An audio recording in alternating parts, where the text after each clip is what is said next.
I'm assuming it's okay. I'm on my iPad. It's a strong signal. Okay.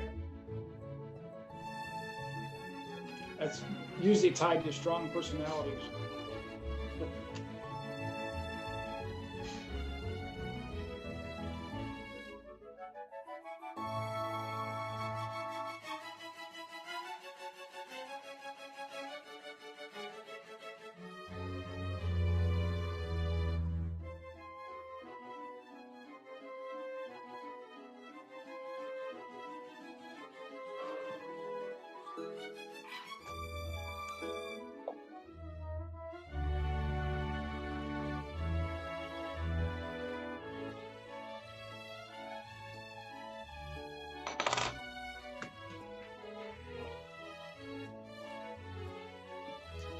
I think I saw some news people out front today. Were they there to interview you? Yes, we had several interviews today. Okay, great. I've got the news being taped, so I'll catch those clips later. Hey, Stephen, I see Trustee Jackson's in the attendees. Can you promote her?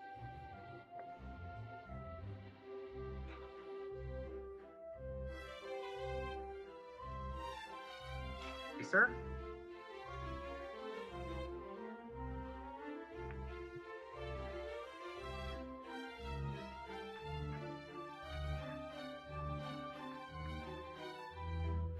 Good afternoon. Hi, Pat. Hello, Trustee Jackson. Hello. Hello. Okay, it is 6 o'clock. We do have a quorum, and the supervisor will not be in attendance this evening. So, Mr. Dreyfus, if you want to call a meeting to order, and then choose your supervisor pro tem to run the meeting.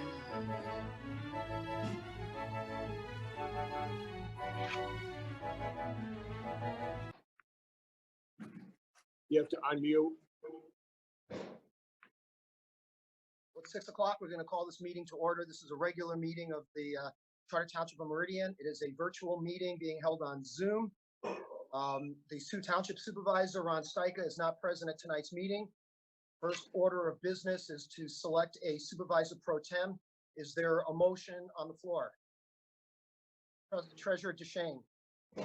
Yes, I move that Trustee Dan Opsimer serve as Supervisor Pro Tem for this meeting. There's a Support. motion. Trustee Opsimer, support by Trustee Jackson. All those in favor say aye. Aye. Aye. All those opposed? Hearing none, motion passes. Oh, we actually, yeah, we also do need to, actually, we do need a voice call because I'm not sure who's actually present. Sorry about that. I assumed everybody was present, but not sure if all members are present. So we do need to do a roll call vote on this. Okay. Treasurer DeShane, Yes. Trustee Jackson, Yes. Trustee Opsimer, Yes. Trustee Sunland,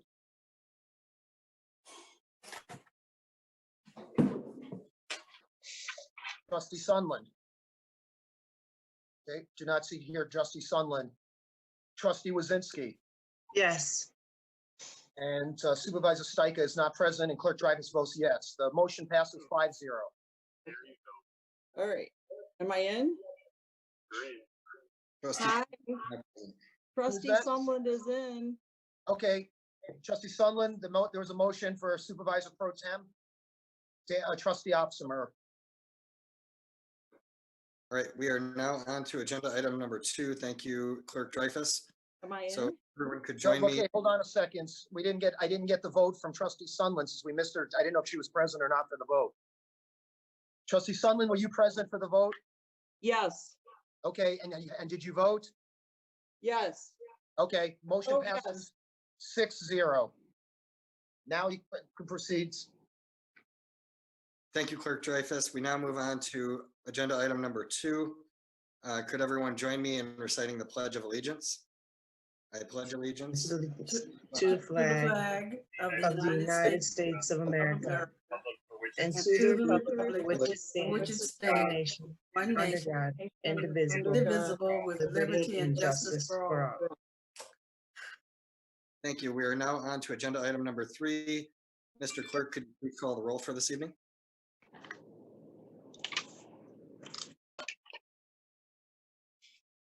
Trustee Jackson, Yes. trustee Opsimer, Present. trustee Sunland, Here. trustee Wazinski, Present.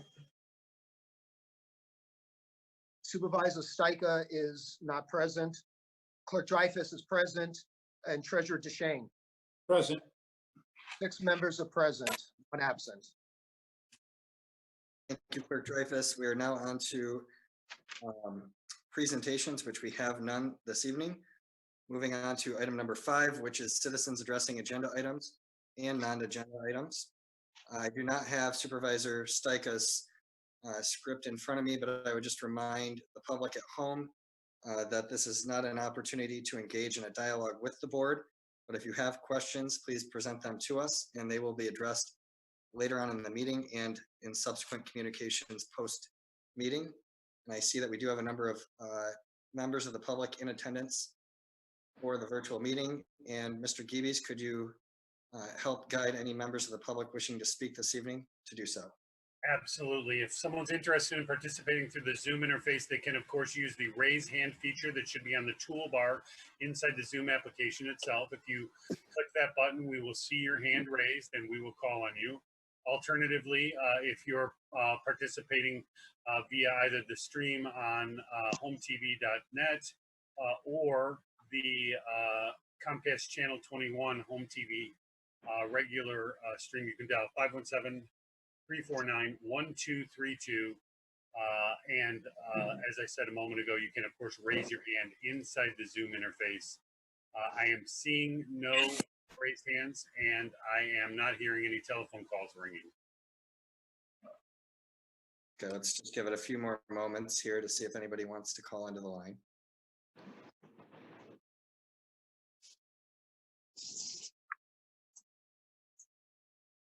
Seeing no raised hands or phone calls, we are now moving on to agenda item number 6, the Township Manager's Report. Manager Walsh, would you like to give us an update?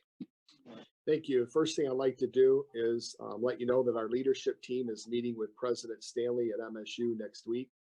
The Marketplace project, as you drive by the Marketplace on the green on Central Park Drive, nice to see the paving project going, but it's even better to see the new farmers market. We expect to open in 6 to 7 weeks. So come by and take a look at what's going to be a very majestic draw in our community. As you know, Director Marks is going to be leaving us after 6 outstanding years of service as our HR director. We're taking applications. The deadline has come and gone, and we received 33 applications for that position. Your next meeting, July 21st, there'll be 3 major issues coming up, and I bring them up tonight so you can start to think about them as a board member.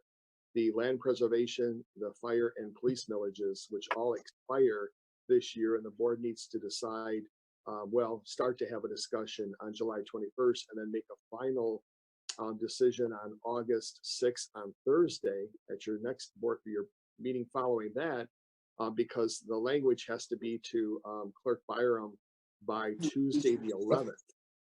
So those are 3 issues that are coming up for the board to discuss. Our outdoor service center that we've talked about now for 7 or 8 weeks is in full swing, and it's in full operation, and it's going extremely well. I would say that over 90% of our residents are being served outside of the building. We have a couple of pods set up, one for taking utility bills and tax payments, one set up for issuing building permits, plumbing, electrical, those type of permits. And then we also have a ballot, 2 or 3 ballot drop-off places. And then the town hall room itself is set up to allow people to drop off a ballot and be actually vote and be served. So you can come just into the town hall room if you need to vote or need assistance. And the service center is working extremely well. As you know, we've had an investigation internally going on in regards to the fire department. over the last 2 weeks. I want to really commend our team that put a lot of diligence into this, our counsel, Lizzie Mills, and the findings of that report came out this afternoon. And you can find that report available on our website. I'd like to ask, before I turn it over to Mr. Perry for just an update on our roads, which I've had 3 email questions about roads today. I'd just like to thank our employees. I'd like to thank our team members who are working in the municipal building. I know we delivered ice cream to everyone last Friday or Thursday, but that doesn't take into account they're working in 88, 89, 90 degrees inside the building. As I've mentioned before, we do not have air conditioning for the entire summer due to a major HVAC project that Mr. Perry is managing. It's tough. It's really, really grueling. And, you know, I have to tell you, I feel bad for everyone when I walk around and see people just sweltering in this building. And this week we offered to reduce our hours for everyone. And you know what? They came back and said, just buy us some more fans and we'll make it work. So we bought some fans and we're still operating 9 to 4 in this grueling heat. So I just want to thank our team members for doing that. And I'd like to ask Mr. Perry to update the board and the community on the roads. And then if there are any questions, Mr. Opsimer, I would be happy to take those. Mr. Perry? Good evening, everyone. I'm pleased to report that of the crush and shape work, which took place in the Hiawatha Park neighborhood, the Ottawa Hills neighborhood, and the Skyline Heights neighborhood, that paving's either complete or almost complete. They were working today up there at the Skyline Heights area, which is a good thing because now they can then send some contract crews back to those neighborhoods and finish up the shoulder work, the restoration. I know we've had some concerns from residents saying it's not going to be left like this, right? They see the pavers left, but there's a lot of debris from where they did the crush and shape work and the grading work still there in the neighborhoods. And those crews will be coming back shortly to work on that. It'll probably take them 2 weeks to complete all that work, which includes restoration. And for those that had driveways, sections, approaches removed, those will get replaced too. So that section, that portion of the project is complete here, hopefully by the end of July, if things hold out and the weather continues to be good for paving. It's hot here in the building, but it's great weather for paving. And then we can turn our attention to the other street projects, which are in the neighborhoods. Currently, the crews that are doing the concrete work, they got through the majority of the bigger neighborhoods with the sidewalk ramps, driveway approaches that need to be changed out, and they're moving forward with those. So then I would expect in a couple weeks, we'll actually be in those neighborhoods starting to mill, which is the removing of the old asphalt, and then shortly thereafter with new asphalt going down. So things are progressing well. Again, I just continue to thank the residents for the patience. I know it can be frustrating at times. We had some issues today where the contractor put down some tack coat and the flagger, for whatever reason, didn't want to let the resident through. So, you know, we have to work through those communications with our contractors. But again, I just appreciate the patience from our residents and know that at the end of 2020, they'll have a nice new road in front of their house, and we can look forward to doing some projects in 2021. That's it. Thank you. Supervisor Opsimer, would you like an update? I know there's been a lot of attention spent in the last few weeks with the neighborhood, the Walnut Hills neighborhood. Would you like an update at this time on that, or is that something you want to cover later in the meeting? Yeah, let's go ahead and have an update on that because we do not have a discussion item devoted to it. And I think there might be subsequent action needed based on the current status of that. So if you want to give that, or if you want to have legal counsel. Yeah, I would ask our principal planner, actually acting director this week, Mr. Menser, to update the board and the public on where we are with Walnut Hills. Mr. Menser? Yes, sir. Hey, everybody. Good evening. Thanks for having me here tonight. I just wanted a really brief update, and we can get into details later. So on the 29th of June, the Building Board of Appeals met to discuss the topic of Walnut Hills and the obvious poor situation of the buildings on the property. So the Building Board of Appeals agreed that the premise that the buildings are dangerous and need to be dealt with, and that's defined by Michigan housing law, but also the township's dangerous buildings ordinance. So a couple different things happened at that meeting. There are a total of 5 different buildings on the property that are in need of help. So there's pool in the pool building, maintenance building, a small storage building, the residence at Lake Lansing Road that you've seen, the small brick building that's out by the road, and then the clubhouse building.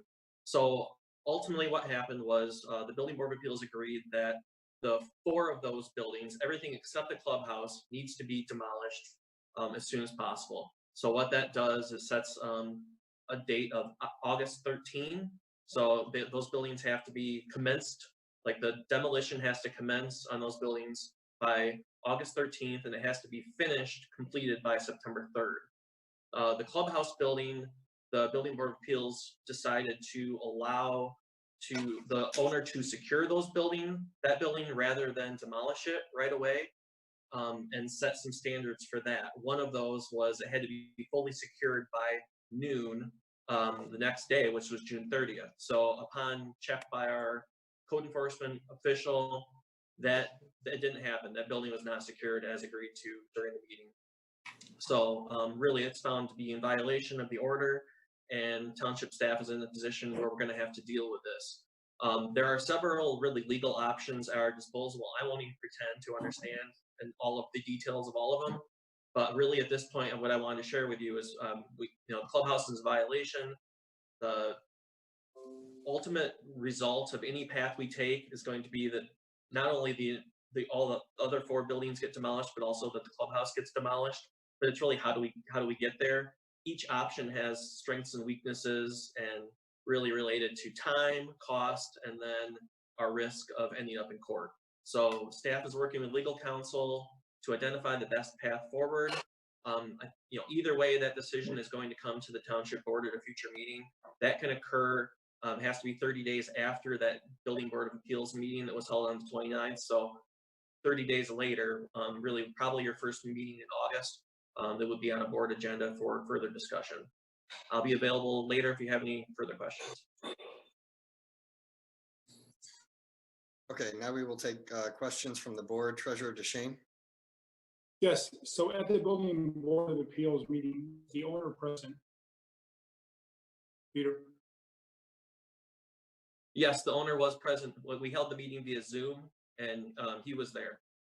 And he asked for time, or he asked not to demolish the clubhouse, but I'm assuming he gave the board assurances that would be secured. Is that the reason you think the board voted with it the way it did?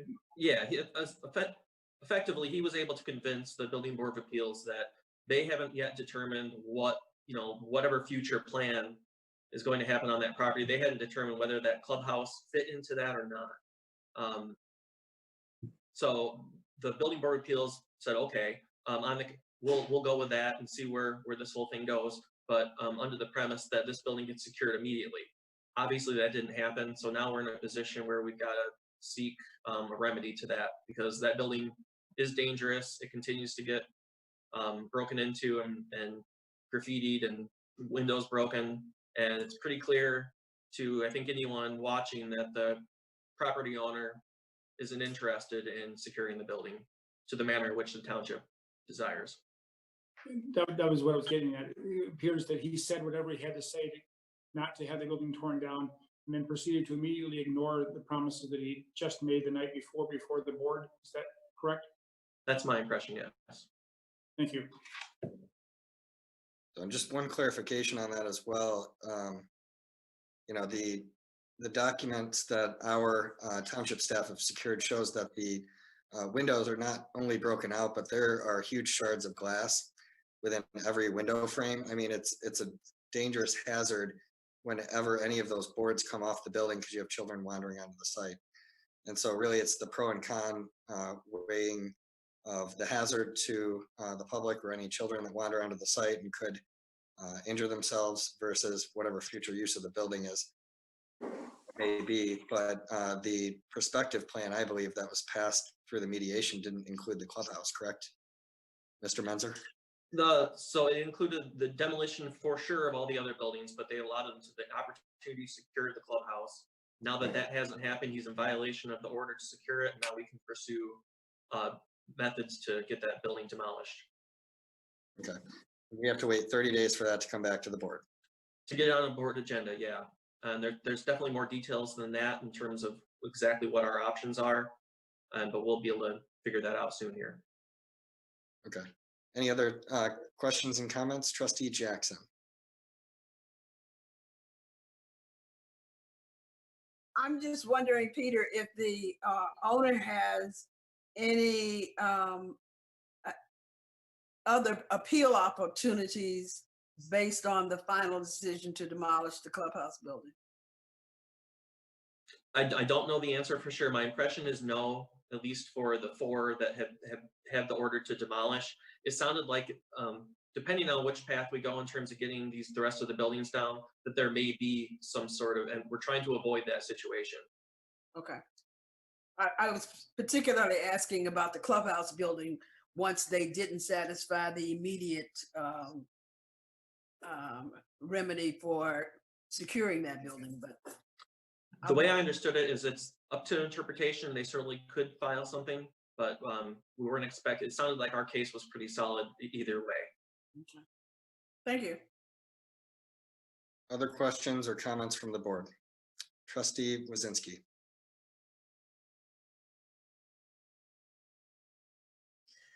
Mr. Menzer, so we have this violation already. What happens if they don't demolish these buildings by the end of September? I think you said by September. What type of authority do we have? Ultimately, we can actually go and demolish the buildings and charge him for the right to do so. The exact mechanism on that, I haven't been through that process before, but I think it's as simple as the township would have to pay to do it, and then whether it's a lien on the property or whatever financial mechanism, so that we are reimbursed. Thank you. Other questions and comments from board members who have not spoken yet? Okay, we will go to Treasurer DeShane. Just one follow-up question, Peter. Along those same lines, since he hasn't secured the building, have we given consideration or gotten bids yet on the cost to secure it ourselves and those costs we place the lien on the property? We have broken glass, shards of glass there. Children living on both sides of that property. It clearly is a threat to public health. If we haven't considered that already, I would encourage staff to look into that so that we don't have another month of that very dangerous building being exposed to, exposing lots of youth and others to a very dangerous building. Yes, we will definitely do that, get quotes on doing the work. The owner of the property is supposed to, as part of this decision, the Building Board of Appeals required a 2-week check-in. So the owner of the property is supposed to submit to us his status, really. So who has he been contacting on demolition, where he's at with those things. It's up to, I guess we'll see where some of that reporting goes. I'm not expecting a thorough report from the owner, but staff will definitely be prepared to pull the trigger on demolition when it becomes an option to us. Clerk Dreyfus.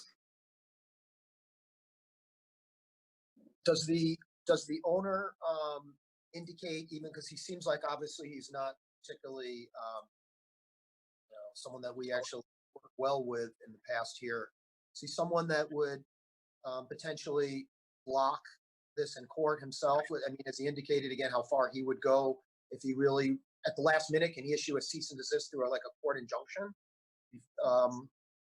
Your opinion on that? I don't know the legal details. My impression is that he understands and acknowledges that the 4 buildings that have the current order to be demolished are going to go.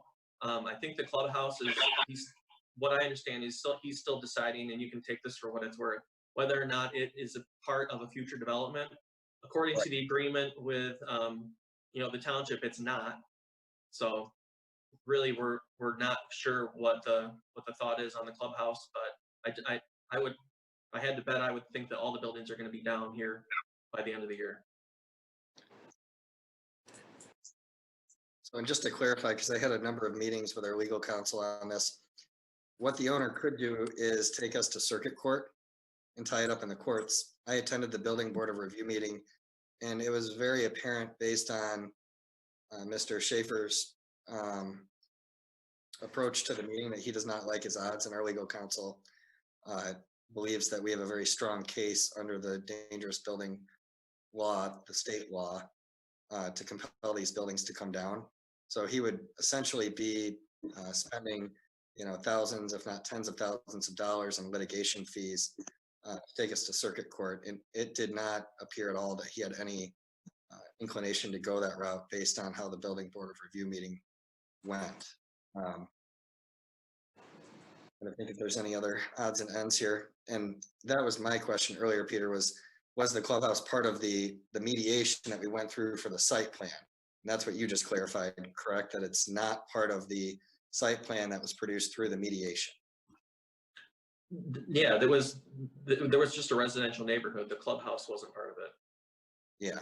So, and then my other thought on this that I would share with, staff and the manager, this is becoming a protracted long-term issue, and it's eating up a lot of time for Principal Planner Mentzer, Director Kieselbach, for Joe Wade, and it's just eating up an inordinate amount of that department's time.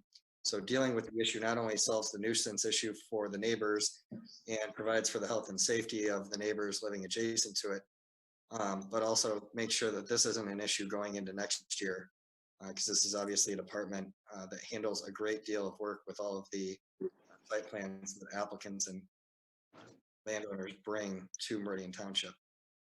Any other comments or questions from the board? I see Manager Walsh has some thoughts. Yeah, thank you, Supervisor. We had a very productive meeting with, I think 33 or 35 of the residents last week, and we made some commitments and enough gamesmanship. We know who we're dealing with, and we understand where we're going, and we have good legal counsel, and we are going to work, and we're going to be very diligent to carry forward the mission of the board and what the township wants in this project. So rest assured, this has our attention, and we're going to continue to follow through, and we'll let the board know where we're at. We understand where you're coming from, and we know who we're dealing with, and it's been long enough. So I would ask that staff bring this back at the earliest possible time that they can to the board and put it on for action.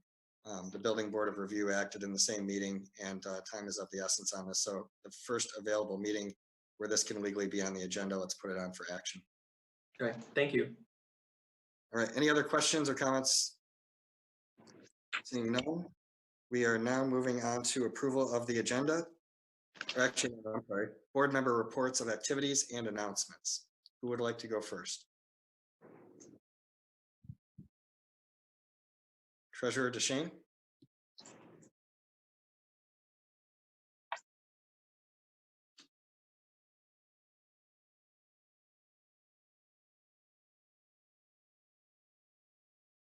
Thank you.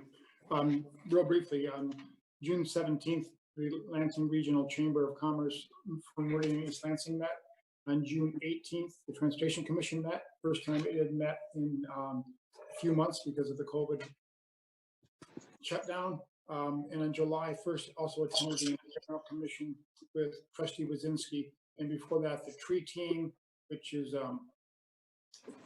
tasked with spending much of the $10,000 grant provided to the Environmental Commission for environmental programs in the year ahead to plant as many trees as possible. We actually also received an additional donation to that program today. So we're excited about that, meeting with staff, and particularly Leroy Harvey, about putting together a plan that will likely involve the schools, both the Okemos, HASLETT, and possibly even East Lansing and Williamson schools as well. That's my report. Thank you. Thank you, Treasurer DeShane. Clerk Dreyfus. Thank you. Election report.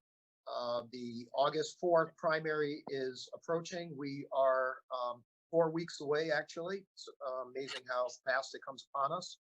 And here are the numbers. They're pretty large numbers. These are the largest in Meridian Township history.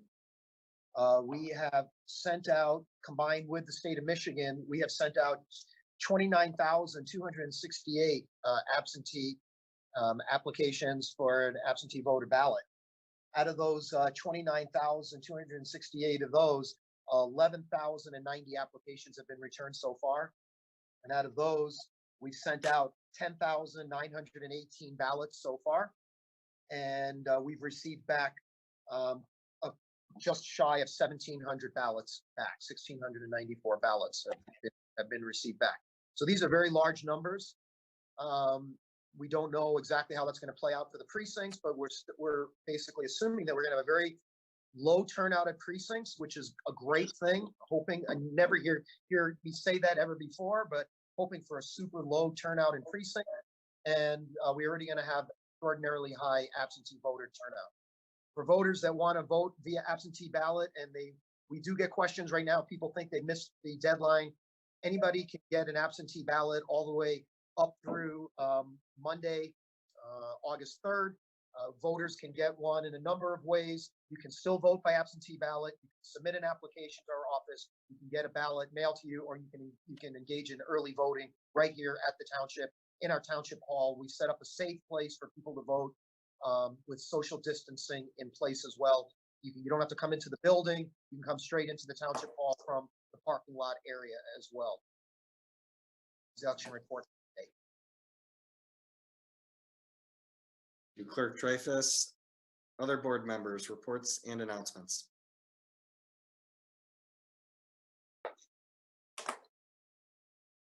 I'm not seeing anyone else. Going one more time. Okay, I would just make a brief report that the Land Preservation Advisory Board will be meeting for the first time since the pandemic hit, and that will be tomorrow at 6 p.m. So any public that want to engage on that, please join us. We will actually be meeting outdoors in the pavilion, just behind the Meridian complex, and CDC guidelines and social distancing will be adhered to in the pavilion. All right, and then, I just wanted to make one other announcement. I've had a number of residents write me and contact me about this. Questions concerning how much postage to put on the return envelope for an absentee ballot. Clerk Dreyfus can correct me, but my understanding is you need 70 cents worth of postage on it or 2 stamps. Correct, Clerk Dreyfus? That is correct. However, after speaking with the post office in previous years and confirmed it again this year, the post office will deliver all ballots to Meridian Township as always, and that is their policy. And they do maintain an account for discrepancies in postage. Yeah. And then final note would be residents should be mailing their ballots early. The U.S. Postal Service has been impacted by COVID-19. There are delays of up to 7 to 9 business days in the Postal Service. We are not as hard hit as Southeast Michigan, but please mail your ballots early. All right, we are now moving on to agenda item number 8. Oh, Treasurer DeShane. Just one follow-up. Tax bills were mailed out on June 30th. If you've not received your tax bill or your tax notice yet, please call our office tomorrow. And that is 853-4100. And we will make sure we get a duplicate tax bill out to you. So you should have received either your tax bill, or if your taxes are paid through your mortgage company, your tax notice to show what the mortgage company will pay for you out of your escrow account. So let us know if you haven't gotten your tax bill yet. Thank you. And Trustee Wazinski. I would just ask clerk one question. You mentioned social distancing will be enforced at the polls. What other precautions will we be taking? Will we have, will we require masks? Will there be hand washing stations and some sort of alcohol disinfectant? And then what about pens and other things? Can you speak to that? Sure, good question. We're going to be getting supplies provided by the state of Michigan. These supplies are being provided to all municipalities throughout the state. I contacted our county clerk last week and wanted to make sure that we had the right process in place to make sure we could get it. And we got a confirmation that we will in fact be getting our share of those supplies. All precincts are going to have hand sanitizer available when you come in as well as when you exit. There's going to be signs placed indicating that you should be wearing a mask when you enter the facility. There's been discussions on clerk boards that there is no state requirement to have to wear a mask, but we are going to be putting up a sign saying, please put on a mask when you come in. If anybody chooses not to wear a mask, we're going to have a protocol set up for the chairperson to take them off on the side and make sure they can vote and be put in a sequestered manner. But no one's going to be turned away from voting if they are not wearing a mask. All election workers are going to be 6 feet apart from each other whenever possible, which in most cases is going to be possible. We have a reduced workforce for a variety of reasons, partly due to social distancing, partially due to the fact we're going to have a very, hopefully very low turnout. So we're going to have 4 workers at each precinct, which is going to facilitate having the distance among workers. All the areas are going to be wiped down after every voter votes. The voting area will be wiped down using a disinfectant. The pen will be wiped down. We assume some voters will bring in their own pens, but pens will be wiped down. We also have a supply of pens available if somebody wants a new pen. And so the areas will be disinfected as well. And there's going to be 6-foot markings placed on precinct floors in case there is a line so that people can have appropriate distancing. Thank you, Trustee Wazinski and Clerk Dreyfus. Seeing no more comments before the board, we are now moving on to item number 8, approval of the agenda. Do we have a motion to approve the agenda? Trustee Wazinski. I move to approve the agenda. Support. Support from Clerk Dreyfus. All those in favor? Aye. Aye. Aye. All those opposed? None. The agenda is approved. We now move on to item number 9, the consent agenda. Would anyone like to remove any item from the consent agenda? Seeing none, we have items, sub-item A, communications, sub-item B, minutes from the June 16th, 2020 virtual regular meeting of the Township Board. Sub-item C, bills, sub-item D, disposal of surplus chairs, and sub-item E, ratification of new police officer appointment. And we do need a record roll call vote, seeing as there are bills. Clerk Dreyfus, would you please call the roll? Oh, yep. I move that we accept the consent agenda as presented, that we approve the consent agenda as presented. Thank you. Support. Supported by Treasurer DeShane. And now we need a record roll call vote. Treasurer DeShane, Yes. Trustee Jackson, Yes. Trustee Opsimer, Yes. Trustee Sunland, Yes. Trustee Wazinski, Yes. Clerk Dreyfus votes yes. Motion passes 6-0. Thank you. Item number 10 is questions for our attorneys. Our attorneys are not present this evening. Item number 11, hearings. We have none before us this evening. We move on to agenda item number 12, which is our action items. And our first item is item A, the HASLETT Marathon Brownfield Plan. Would someone like to make a motion?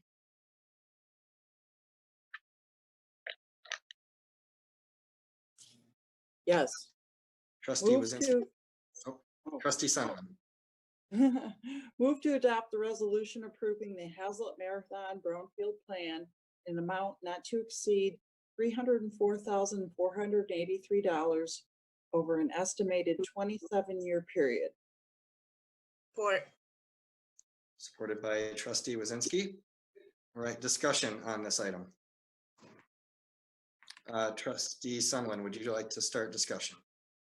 Yeah, no, this item has been on the agenda for quite some time. The HASLETT Marathon. We really need to get this going, get this torn down, and get this new HASLETT Marathon going to beautify our corner.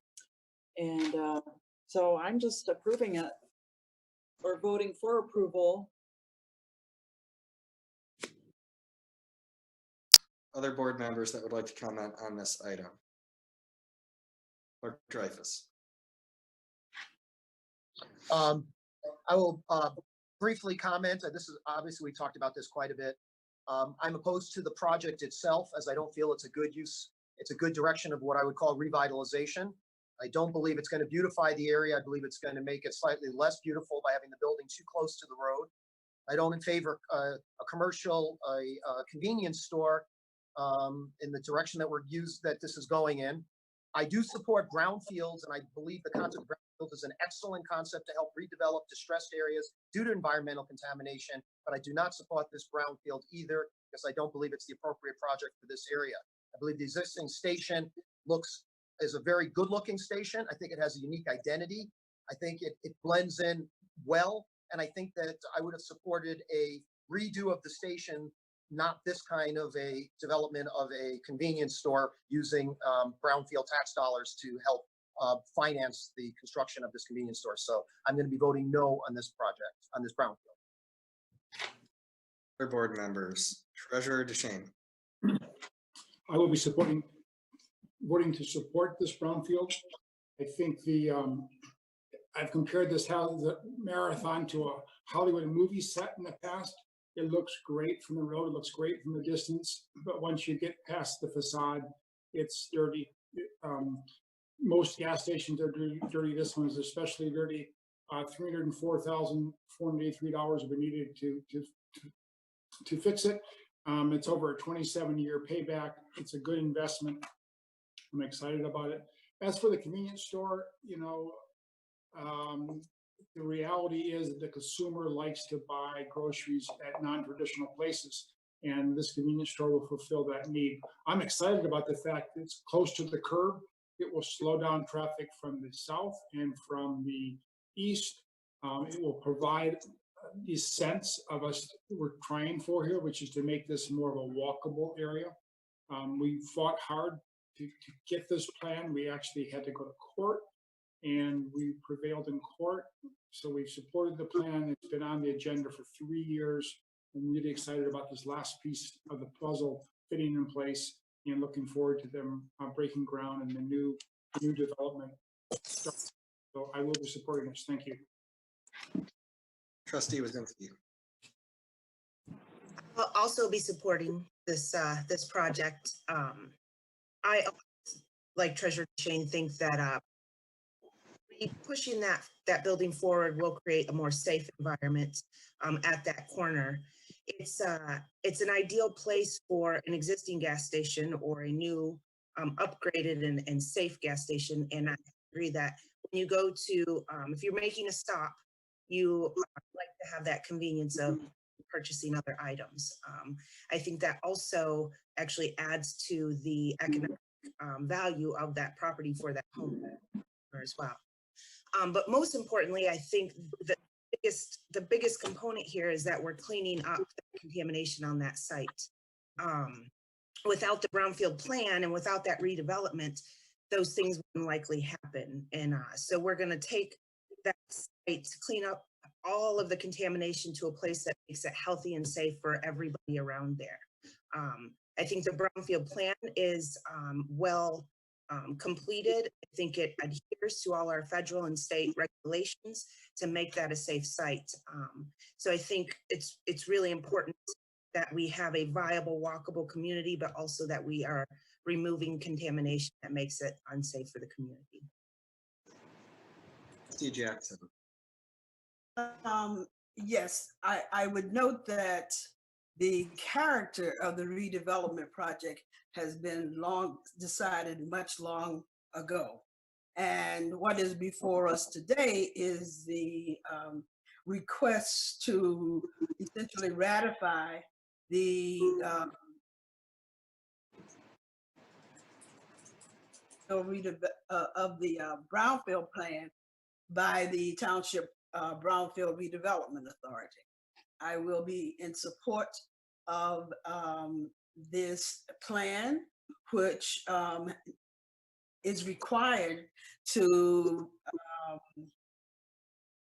verify that there's a public purpose involved in assisting this project by cleaning up the contamination, and that the payback plan for 27 years is reasonable based on the amount of money that has been committed to contributing to this cleanup project. And so the question is, does the board ratify, approve of the Brownfield Authority's work and acceptance of the plan? And I support their decision. Thank you, trustee Jackson. Director Lane, do you have anything that you would like to add on this agenda item? I would just echo the supportive comments of the trustees, and I would also note, I refer back to the memo when this was last before the board, that when the board's reviewing a brownfield plan, it has to ask whether or not the project serves a public purpose. And the way public purpose is defined is there significant investment? Does it create jobs? And does it mean the taxes are going to increase? This project satisfies all three of those criteria. There's a $1 million investment from the owner.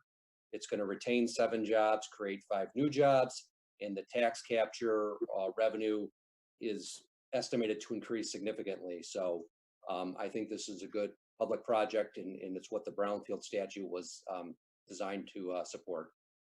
Thank you. Thank you, Director Lane. I would just echo trustee Jackson and trustee Wazinski's sentiments on this issue. The 2 core issues for me are that without the redevelopment, we would not be able to get at the plume of contamination that's on the site. It would not be accessible to us, and that's why when the tanks were replaced with fiberglass tanks in the 90s, the old tank and the plume were left in the ground, because without redevelopment, we can't get at that contamination on a small 0.8 acre site. And the other deciding factor for me is that the financing essentially amounts to a 0% interest loan over 27 years, and you can't find that kind of financing. So in terms of the financial structure of cleaning up this environmental contamination and this being our only mechanism, it's the highest and best way to go about it. All right, Mr. Clerk Dreyfus, do you have another comment? Yes, I do. Yeah, I think it's just, it's important to point out that I did ask the question about the amount of cleanup that will occur as a result of the proposed brownfield during the board discussion on that issue. I asked that to the applicant, and it was pointed out to me that it is not going to be completely cleaned up, that much of the plume is addressed, but that due to the plume extending underneath the road, as well as the issues of the existing tank that's not going to be fully removed, it's not 100% removal and cleanup area. There's still going to be contamination in the area. Much of it will be removed, but not all of it. So that is a distinction, and it shows that you can still develop the property with some contamination that's contained, and it can continue on for many years in that state. So basically, we see how there is a wonderful benefit to a brownfield to be able to clear up the land, the property, and make it from a toxic site to a fully usable site. In this case, obviously there's going to be a cleanup, but it's not 100%. Trustee Wazinski. I want to speak to that a little bit with my experience in environmental science and remediation. According to this brownfield plan, the property will be cleaned up to what is required by both our state and federal laws, RCRA, CERCLA, and then our Part 201 cleanup criteria based on that land use. So we'd like to see all contamination gone, yes, but is that a feasible option in this case or in some cases? And it's not. And that's why they've developed over time, very strategically, what is an acceptable level of contamination left on a property based on that land use. So they're looking at that human health threat. So if we're leaving some soil contamination in that area, it's because it's either under a roadway or it's under some sort of impervious surface that doesn't allow for a vapor intrusion. As far as the groundwater, that groundwater will be continuously monitored to see if that's something that is posing a human health threat. Clerk, I agree. I would like to see every contaminated site 100% cleaned up. That's just not feasible, and it's not good use of public funds as well. In this case, we're taking a gas station, making it a gas station. Let's say residential or a daycare that would require and does require different standards. So according to this brownfield plan, they are cleaning it up according to the state and federal standards. So I'm comfortable with this plan, and I'm comfortable with the minimal risk to human health and the continued monitoring. Other board members with second comments on this item? Seeing none, I would just make one final comment. Based on a conversation I had with Trustee Wazinski, I inquired with her based on her background. And she brought it to my attention that on a site like this, to fully remediate the plume, you'd probably have to go down about 200 feet. So you've got a 0.8 acre parcel.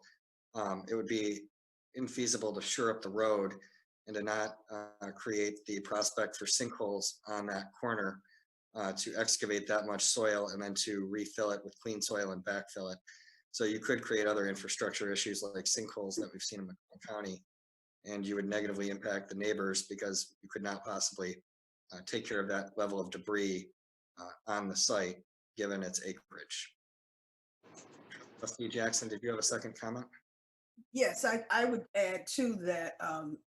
I agree completely with Trustee Wazinski's comments about the proposed redevelopment use determining the level of cleanup that was acceptable in this situation. I'd also like to note that there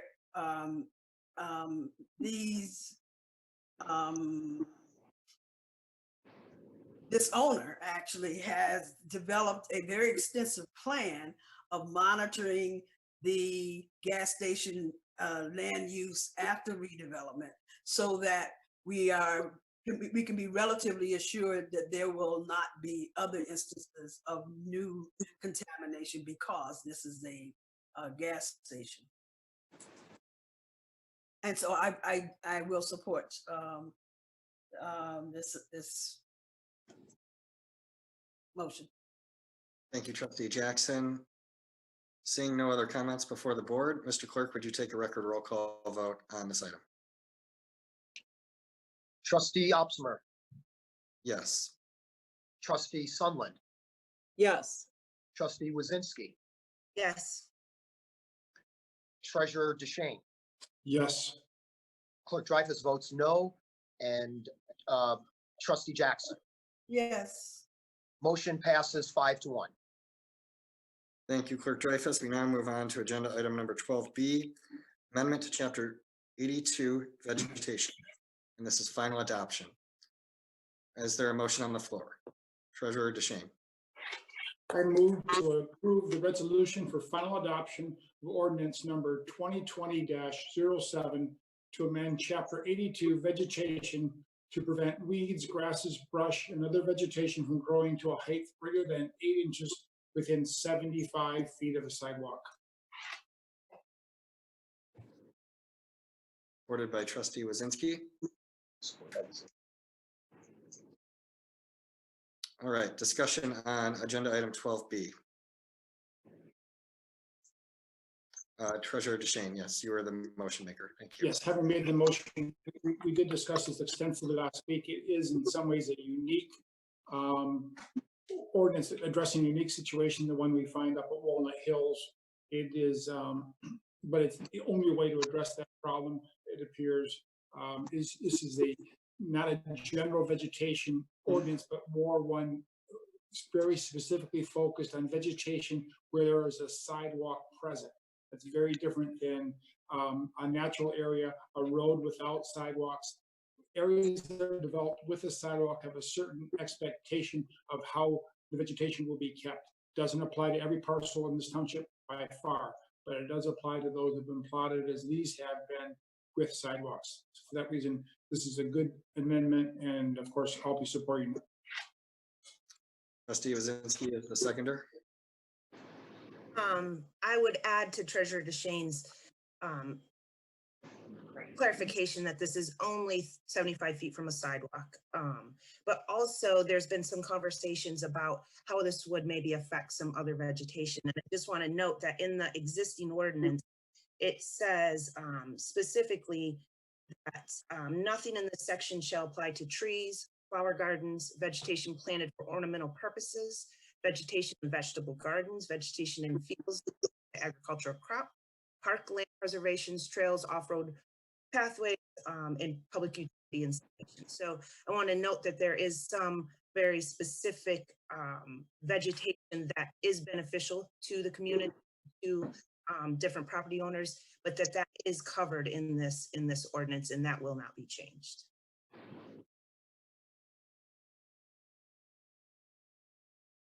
Thank you, trustee Wazinski. Clerk Dreyfus. Thank you. I believe this is the wrong way to go.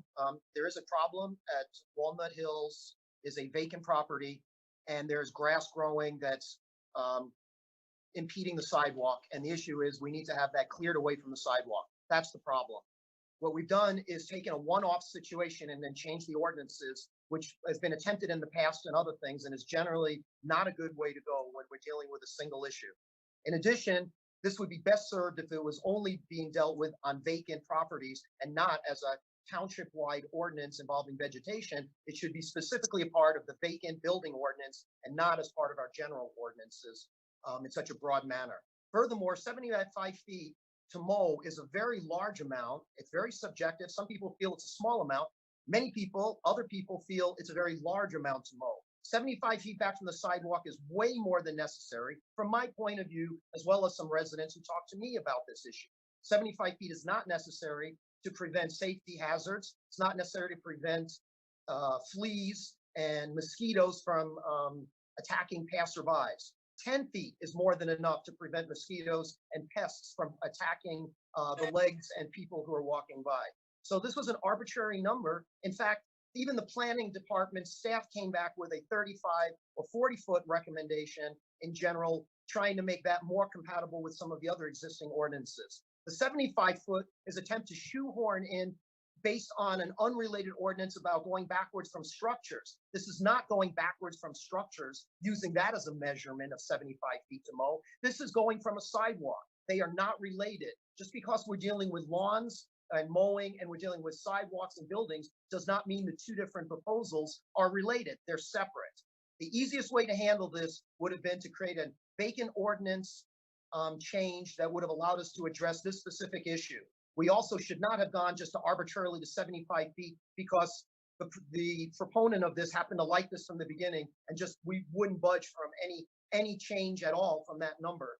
And also, this is going to affect more than just Walnut Hills. We don't know the exact numbers. It's only been speculated that I've heard something like there's only 1 or 2 properties like this around the township. Personally, I don't think that's the case. We're calling it sidewalks. It's actually part of our pathway system too. And our pathway system expands, and we have money to make sure that parts of it are completed. And some of those areas may have lots that are larger than the normal residential lot, and the mowing, these requirements might actually affect some of the other pathway expansions that we may be doing in the future and some of the connectors. Bottom line is, this is a heavy-handed approach for a single issue that could have been resolved a lot more quickly, and we probably could have used a nuisance ordinance if we were really creative and dealt with the nuisance ordinance and revamped that one and done that one as well. So I'm going to vote no on this, and I'm glad to see that we'll probably resolve the issue here at Walnut Hills, but in a manner that's using a sledgehammer when a scalpel would have been more appropriate in how we craft our ordinances. Other board members on the first round. Trustee Jackson. Yes, I actually, first of all, I'd like to thank the Environmental Commission that addressed my concerns about their interpretation of this ordinance, this amendment, and responded by, first of all, include in our exceptions those kinds of environmental developments that are used to address mediation of water flow, etc., and the like. I have not and am not prepared at this point to amend the amendment with that suggestion, but the Environmental Commission also was less enthusiastic about the extent of the remediation that's being suggested, and they too suggested something less than 75 feet back from the sidewalk. I'm not sure yet how I'm going to vote on this issue.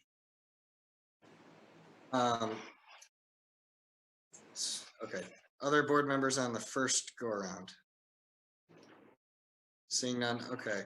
So one clarification, I also spoke with Leroy Harvey, who staffs the Environmental Commission. The recommended language that I saw that they provided to us dealt with bioswales and strengthening the exemption language that Trustee Wazinski read to us all. And so that language that's in the ordinance today includes rain gardens, any vegetation that's planted for aesthetic purposes, which is extremely broad. And the other thing that we need to consider is that the wetland protection ordinance prohibits the mowing of grass or any vegetation within a 20-foot boundary of a wetland. So protected wetlands have a 20-foot buffer of protection that is unique. Director Menzer, Acting Director Menzer, could you clarify for us, has the township used the vegetation ordinance? Has there been any complaints where rain gardens or bioswales or wetlands were impacted negatively by the current vegetation ordinance as it's existed since 1974? No, not in my experience here. I've never run across a situation like that. We just don't have the conflict. I think the current vegetation ordinance is really focused on around buildings. This would expand it slightly to sidewalks, but typically wetland areas are a significant distance in both those, away from both those cases. And so if we got a complaint, go ahead. No, what I wanted to really quick, I heard you say that the language that's being considered tonight includes that language with the rain gardens, and it at least what's in the packet does not. So I don't know if you guys had something different, but no, I did see the draft though. The current language in the ordinance as it exists today, not the proposed amendment, but the current language in the ordinance, and Trustee Wazinski read it, prohibits rain gardens and any vegetation planted for aesthetic purposes is how it's phrased. Right, those are exceptions. As well as land preserves, parks, and a series of other exceptions that are already in there. Yep. So would it be accurate to state that those exceptions cover these environmental features that the Environmental Commission discussed? In my opinion, they do. I saw the draft language that came from Mr. Harvey earlier today. I could read the public utility installations broadly enough to include rain gardens or any kind of structure that was, installed or constructed by, for example, the Drain Commissioner's office or as part of a development project. So I think we're covered. That's my opinion. And the rain gardens in the Tower Garden neighborhood would be an example of how you're using that, because that's actually the drain infrastructure that the Drain Commissioner installed in that neighborhood through a special assessment. That's how I would apply the ordinance. Yes. Trustee Jackson, do you have other questions for Principal Planner Menzer? No, not at this point. Okay. And I did, in speaking with Director Harvey, my sentiment on this, and then I'll go back for round two on board input. My feeling is that the whole reason why we're discussing this is so that we can, at least in terms of timeliness, address the grass at Walnut Hills, which continues to be an issue. Because what we can't do today is we can't go in and mow it ourselves and put a tax lien on the property. We can't correct it. We have no ability to compel the issue to be resolved. And so again, this is yet another issue where Director Kieselbach, Principal Planner Menzer, Joe Wade, our Code Enforcement Director, their time is being exhausted repetitively week over week, dealing with these continuing issues that never get resolved. Resolving it would take something off their plate. And in my conversation with Director Harvey, I recommended that he speak with Director Kieselbach and Principal Planner Menzer about it, and then make a recommendation to the board. It would take 3 or 2 meetings to include the language that they proposed, which would prospectively strengthen the language protecting these environmental features.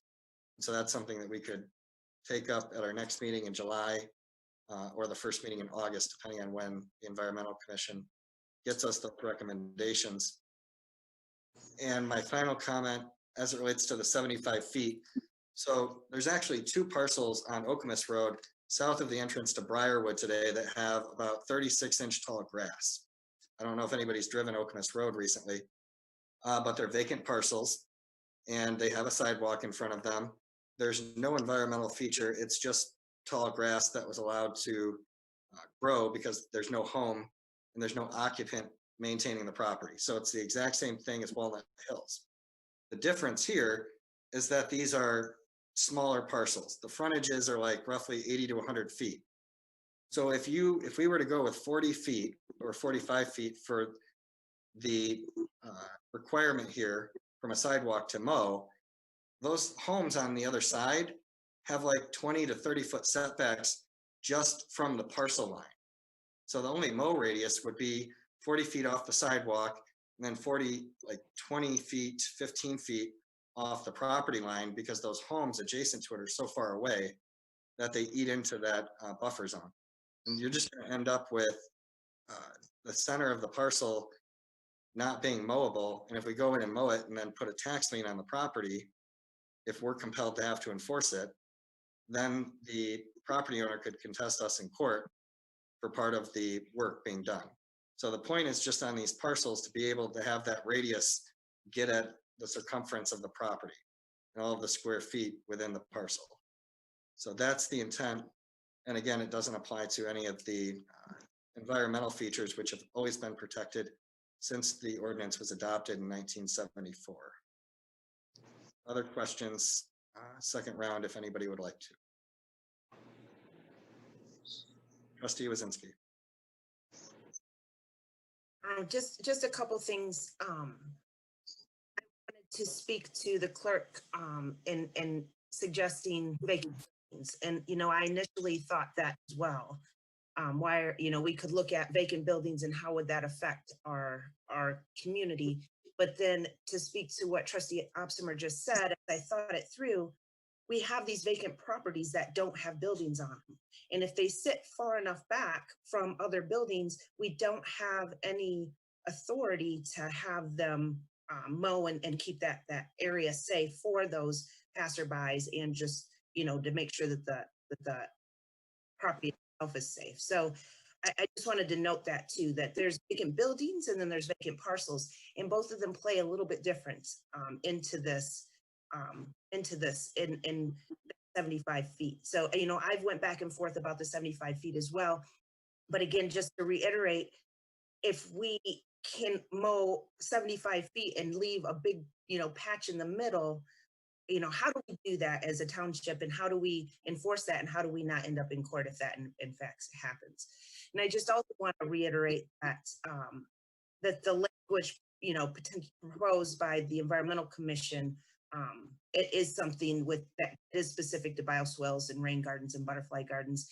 And I would support a further amendment after looking at that a little bit further as well, if we want to include that. But I think we need to pass tonight so that we can take care of some of these blighted properties right away. Treasurer DeShane. Yes, regarding the clerk's comment about, is this a hammer or is this a scalpel? I can't really describe it either way. I can say that when you're dealing with a delinquent and apathetic, distant, and disengaged owner as we are here, we've got to use whatever tool we can. The neighbors along this parcel have been patient. They work with our building and planning department. We've gotten no results with this owner, and we're not likely to. We started off this meeting discussing the clubhouse and other issues there. So we're going to have these kind of absentee property owners that are waiting for a miracle to develop this property someday. But until they have that new proposal in hand, they're perfectly fine to allow these parcels to become overgrown and eyesore and dangerous, both environmentally and socially, for the neighboring youth and children in this area. So we've got to use what tools are available to address this issue. And the surrounding community will not put up with anything less than that, and they shouldn't. They've been patient very long with this owner, And heretofore, we've gotten no lasting results. Lots of promises, but no lasting remediation of these problems up there. We've got to do something. This ordinance may not be perfect. We are figuring this out as we go and trying to be as exact as we can in the language and the distance, but we've got to do something. So for that reason, I continue to support this amendment, this zoning amendment. Thank you, Treasurer DeShane. Clerk Dreyfus. I'm listening carefully to all the arguments being put forth, and to me, most of them still seem to be rather subjective in nature. I have not heard really objective facts and data that really seem to suggest, again, that this is the specific solution to the problem and the only way we have to go about doing it. We had a serious, significant problem at this particular location. Everyone agrees with that, and we all want to find a way to solve that issue. There were a number of ways to do that. We could have crafted our existing ordinances in a number of ways. This was just one of a number of ways. This was not the only thing left to us, and that was one of the points I was trying to make along the way.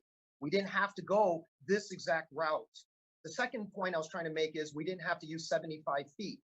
See, once we have the 75-foot thing in mind, then there's the whole problem. What happens when we do cut 75 feet and you leave a chunk of something in the middle? It looks like a bald patch, a patch of hair in the middle of a bald person's head. It looks a little funny when you have that little patch of hair in one spot. That's kind of what I'm kind of thinking this is kind of equivalent to. It's like you have this patch of something in the middle, and there's a concern that it looks like barren all around because it's all mowed. Well, that's not an issue if you only had a 10-foot boundary. 10 feet is pretty large. I mean, if you think about 10 feet, that's the size of some bedrooms, right? So a 10-foot boundary, if you extend that out, there's no contact coming in from any of the plants, anything. The lawn is mowed. It's a 10-foot strip of lawn that's mowed. And beyond that, it grows. And what grows can be any number of things. Wild grass will grow along with weeds, along with wildflowers, along with all of nature as it sprouts, and it does that along the way. And see, we do allow ornamentals, we do allow all these other types of conditions of things that can occur, and those can look somewhat semi-wild and unkempt, but because there's wildflowers and some other things in place, we call it good.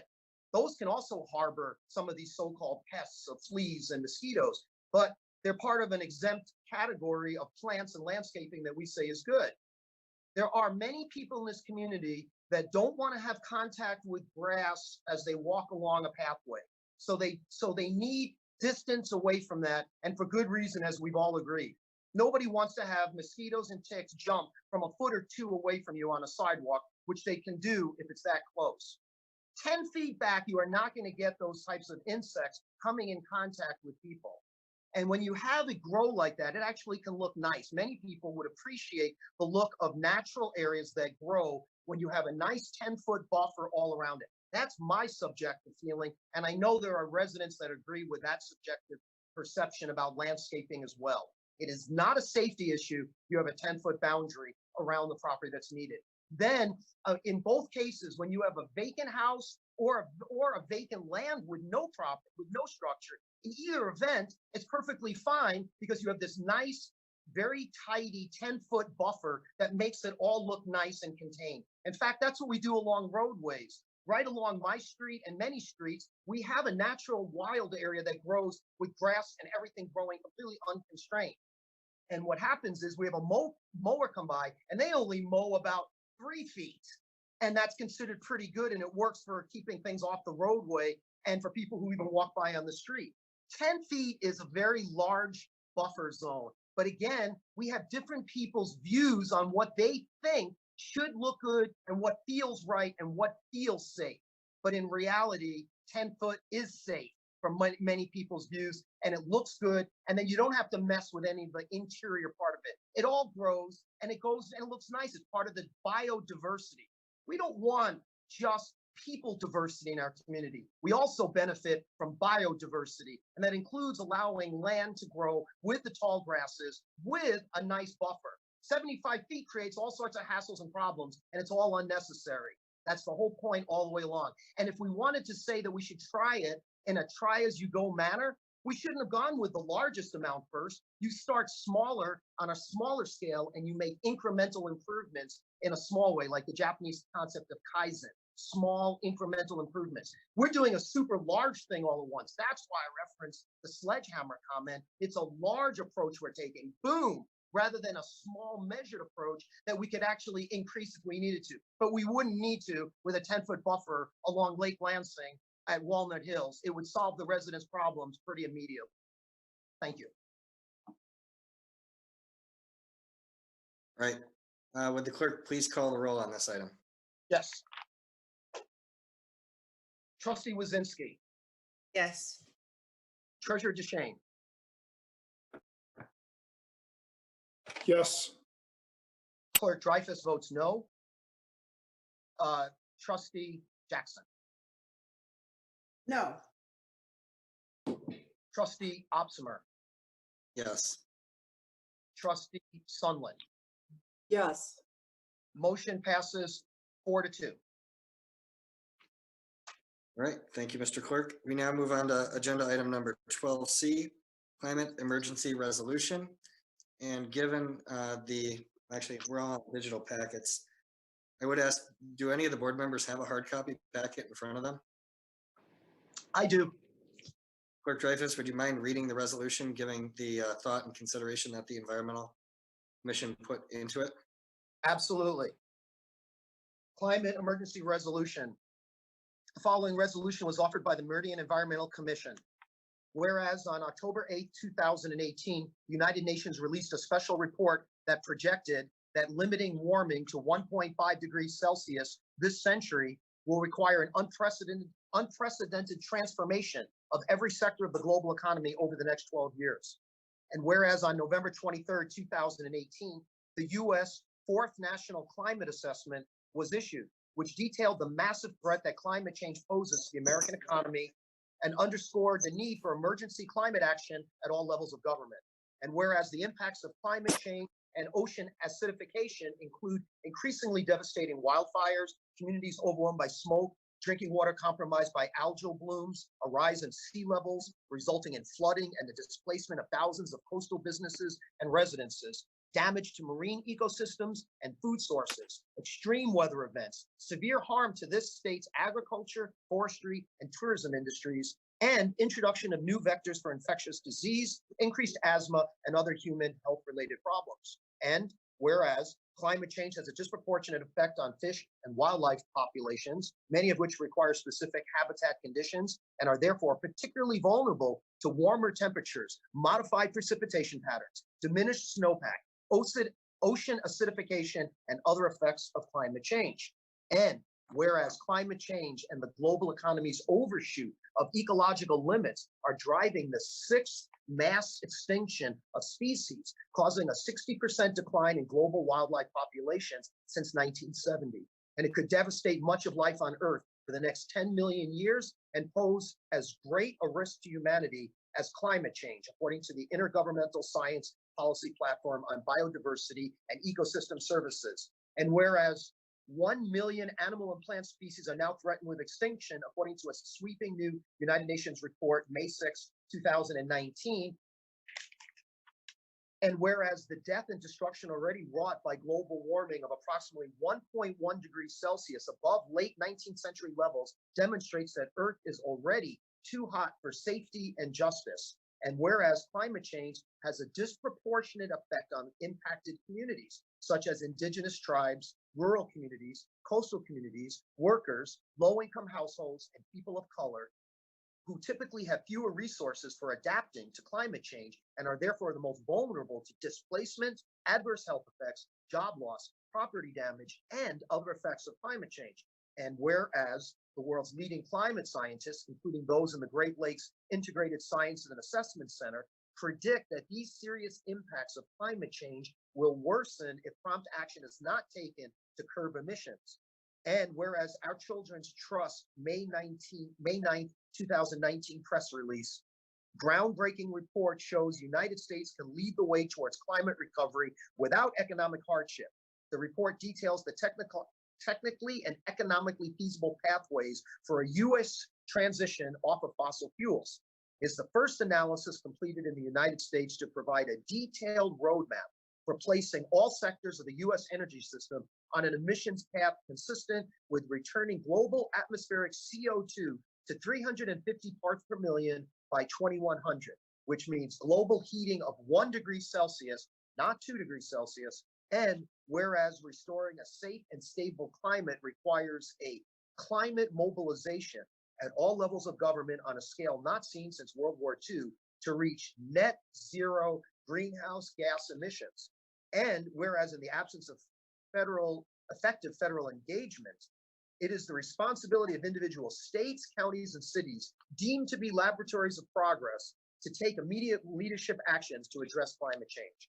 Therefore, be it resolved, we as members of the Meridian Township Board of Trustees have adopted our own climate goals and policies to combat this climate emergency.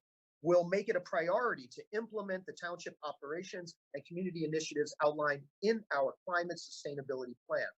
Elected and appointed officials, boards and commissions, and staff shall consider climate change impacts and issues as they plan and implement various projects and activities.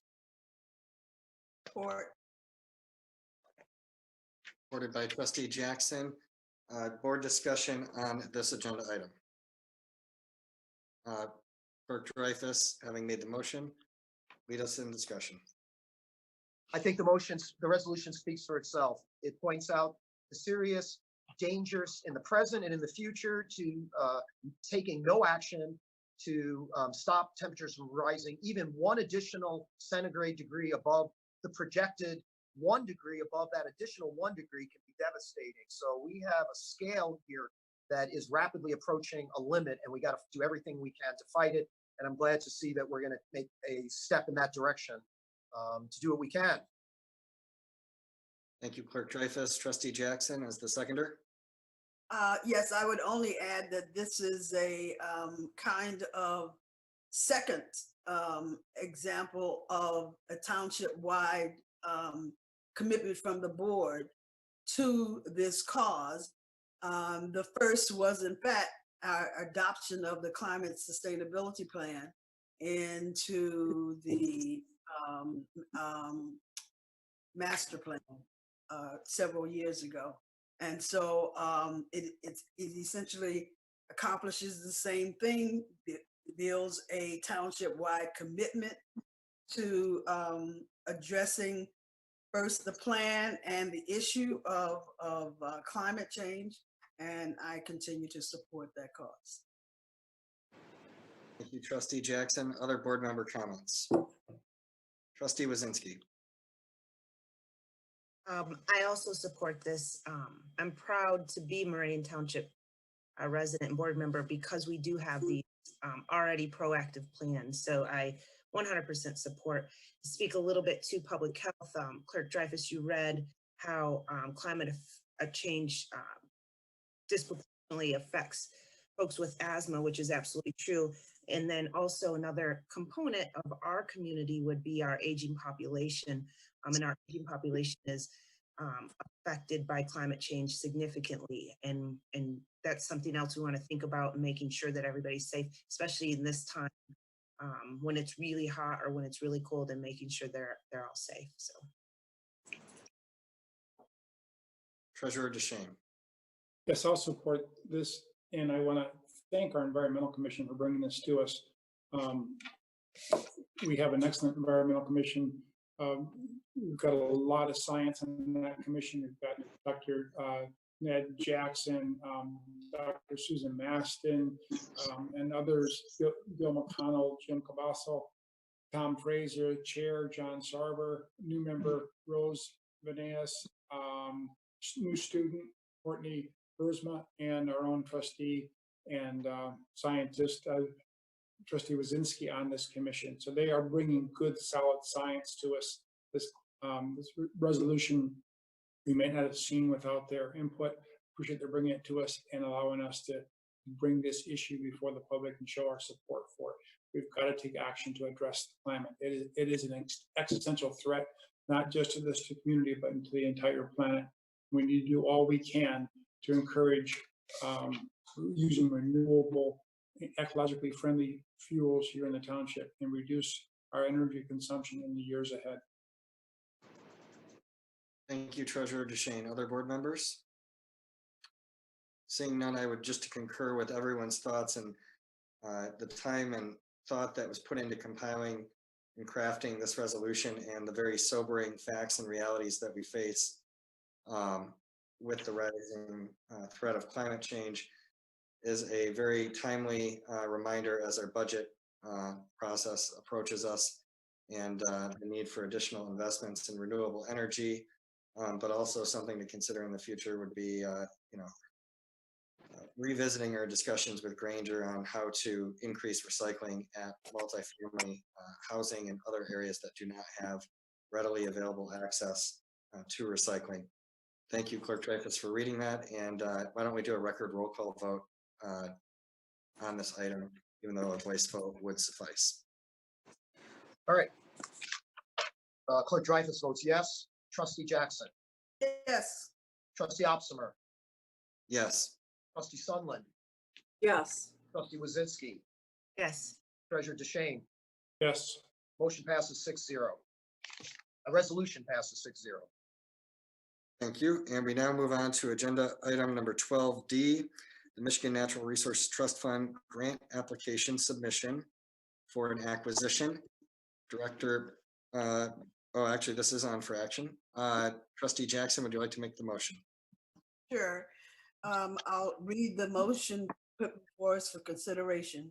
I move to support the submission of a grant request to the Michigan Natural Resources Trust Fund for acquisition of the 1.85 acre parcel number 33-02-02-16-200-011, located at 5280 Okemos Road, HASLETT, in the amount of $170,000, requesting 75% of the cost, $127,500, be funded by the MNRTF grant, and committing $42,500 or 25% of the cost from the township's park millage fund. This site, when acquired, will host a dedicated entrance to Nancy Moore Park and serve as a trailhead area for users of the pedestrian bicycle pathway system. Is there support on the motion? Support. Supported by Trustee Wazinski.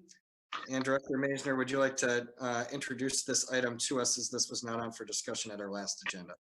No, absolutely. I appreciate the opportunity to present to you this evening. The real appeal of this site is its proximity to the new boardwalk on Okemos Road, its proximity to the interurban pathway, as well as the upcoming MSU to Lake Lansing Trail. So it really sits in a great location to provide a trail hub, a rest area of sorts, but then also it's going to provide a new entrance, a dedicated entrance to Nancy Moore Park. Nancy Moore Park is one of the biggest jewels in our park system, and people have a really hard time finding it, even when they turn onto Gaylord Smith Court. So anyway, the Park Commission is very excited about this opportunity. Now, I just also want you to know that the grant application was due on April 1st. With our COVID stay home, stay safe order, the public hearing was scheduled for March, and that had to be postponed. We were able to submit the grant, which they still wanted us to be able to submit by April 1st, which we have done so already. The Park Commission met on June 30th, which was last Tuesday, conducted the public hearing, and voted unanimously to support submission of this grant. And so we do have until August 1st to supply them with the signed resolution of support from the board, as well as any other additional information that we would like to submit. But we did get the initial application in already. Thank you, Director Maisner. Any questions or comments from the board? Trustee Jackson. I would just like to say I'm very happy to be able to help the Park Commission move this process along according to the state's timetable. And so I definitely am in support of this grant submission. Thank you, trustee Jackson. Trustee Wazinski. Also, in much support, I want to give the Park Commission a lot of credit for a lot of forethought. So this trail system for me, when I was on the Park Commission, was very intricate. And so there was a lot of broken pieces, and Director Myers worked really hard to make sure all of the pieces are being connected in a very intentional way. So I want to give a lot of credit for that. And I also agree, it took me a long time to find Nancy Moore Park. I was a new mother, flag football. So I think that's fantastic that it will be much more visible, and it does deserve that. It's a fantastic park. So thank you. Thank you, trustee Wazinski. Treasurer DeShane.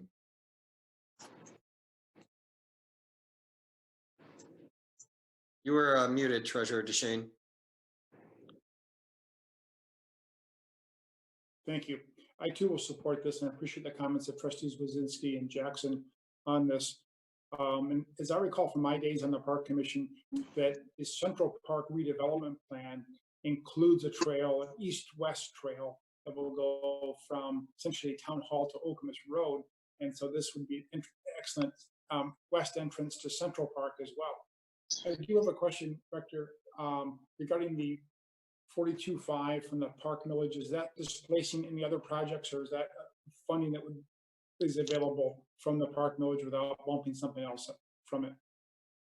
No, I think we'll still be able to stay on track with future projects. And we probably will look maybe toward the pathway millage to assist with the development of the trailhead and the trail hub area when that time comes. But as far as the acquisition piece, the park millage will be able to sustain that cost. Good. Thank you very much. Seeing no other board member comments, Director Maisner, I just had one question. So to clarify, this is the parcel on the northeast corner of Okemos Road and Gaylord C. Smith Court, correct? Correct. Okay.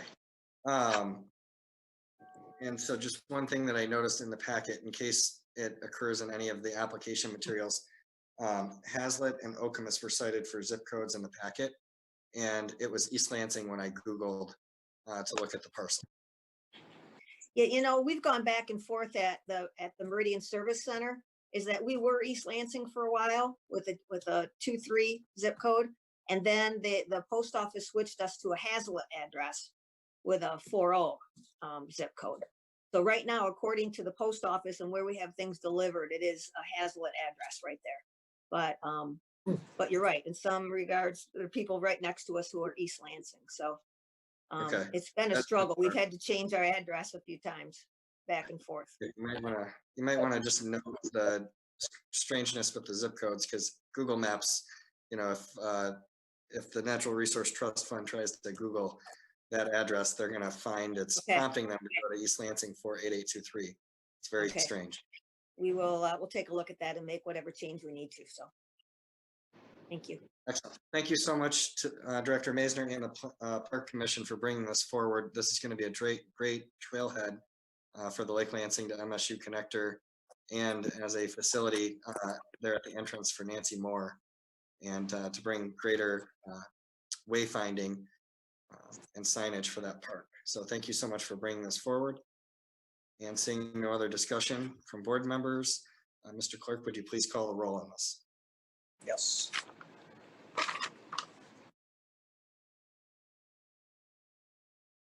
Treasurer DeShane. Yes. Clerk Dreyfus votes yes. Trustee Jackson. Yes. Trustee Opsimer. Yes. Trustee Sunland. Yes. Trustee Wazinski. Yes. Motion passes unanimously, 6-0. Thank you, Clerk Dreyfus. That concludes our action items for the evening. We now move on to agenda item number 12A, Meridian Township Diversity, Equity, and Inclusion Plan. This was 13. brought up. Okay, if I misspoke, 13A. Meridian Township Diversity, Equity, and Inclusion Plan. And this was brought to us by Trustee Wazinski, so I will ask her to introduce this discussion item. Thank you, Trustee Absmer. There's been a lot of discussion and a lot of thoughts put into this over the last several weeks, but you know, over the past 4 years, I feel like the board's worked with Manager Walsh and our HR Director Marks and staff to strengthen these efforts on diversity in the workplace.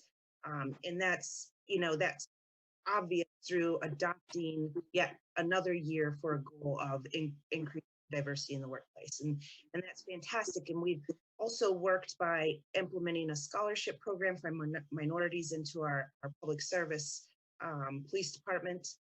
We also just recently passed a resolution to join in county in declaring racism as a public crisis.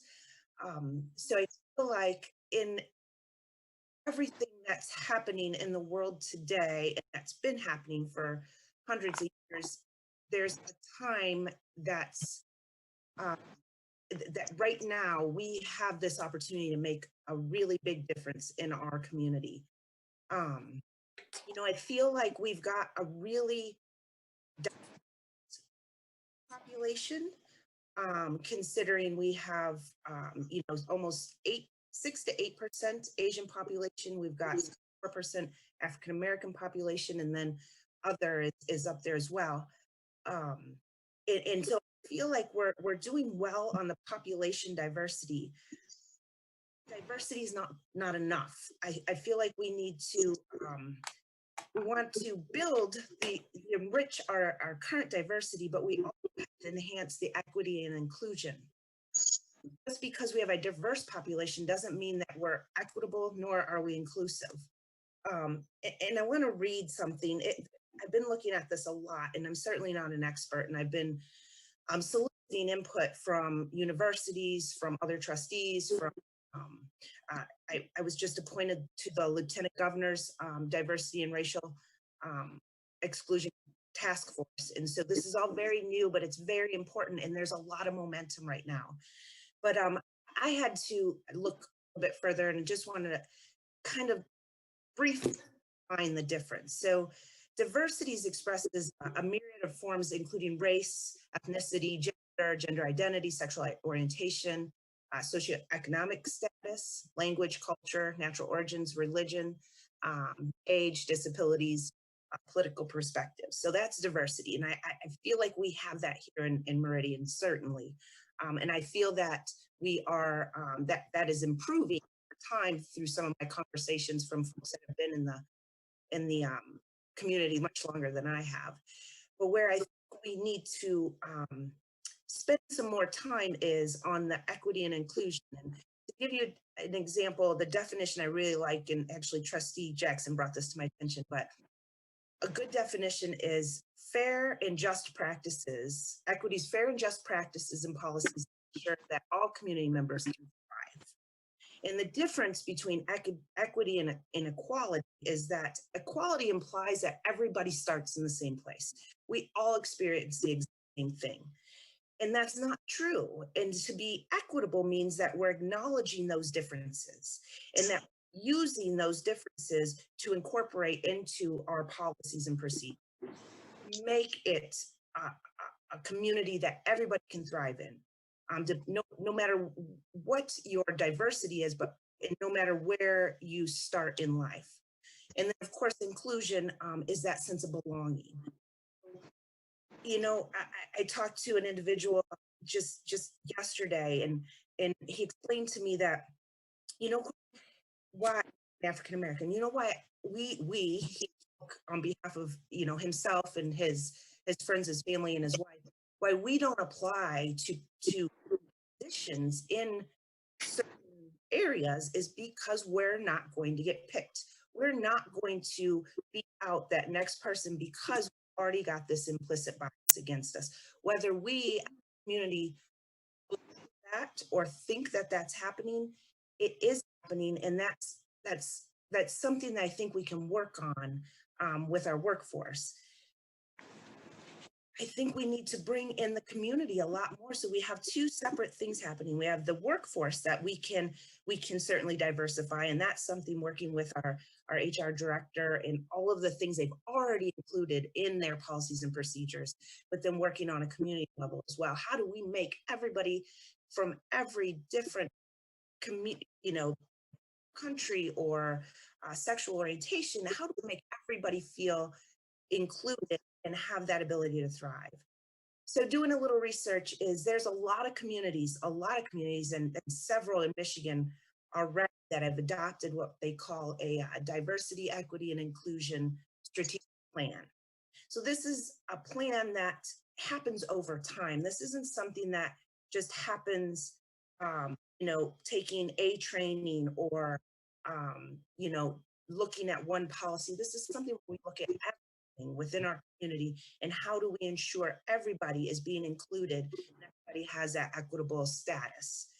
Again, I am certainly not an expert on this. I've reached out to MSU and U of M. Both have really good diversity, equity, inclusion offices, and I've heard back from the U of M office. I've reached out to a couple other folks as well, included just a toolkit from the ICMP in the packet. But again, it's just a toolkit, and it's not something I think we as the board should be making these decisions on. I think we really need to develop a task force that's up and represented from our community. So who is in our community? Let's figure out who's there. Let's go out, let's reach out, and let's recruit them to be on this task force.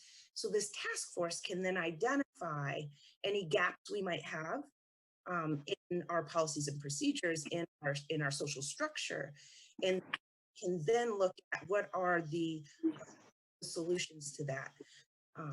And so with that, we can then monitor and see how effective this is. Again, this is going to take some time. It's taken hundreds and thousands of years to get where we're at, and it's going to take a long time to get it to where everybody feels inclusive and equitable. However, I think Meridian Township's in a really good spot to be able to do this. And I think we could be leaders. We could be leaders in the country on this. So I guess my call to action is, again, we want to build on the enrichment and diversity we already have, that we've already worked so hard to incorporate, but just enhancing that equity and inclusion and to potentially adopt a resolution to create this support that may think a diversity, equity, and inclusion is the, tool to use, or there might be other tools out there that we're not apprised of yet. So it's kind of background on where I'm at with that. I'm not doing this alone. Trustee Jackson has been fantastic in doing a lot of research as well, and a lot of support from the other trustees as well. So long-winded one, but it's passionate for me right now. Thank you, Trustee Wazinski. Trustee Jackson, as you've worked on this as well, would you like to go second in our discussion on this?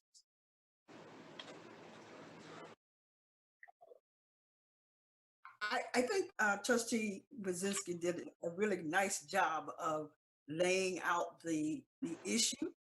I would, at this point, assume that what we're being asked to do is to look at and study the material that she's already provided for us, and to work together to create first probably a statement of commitment to changing our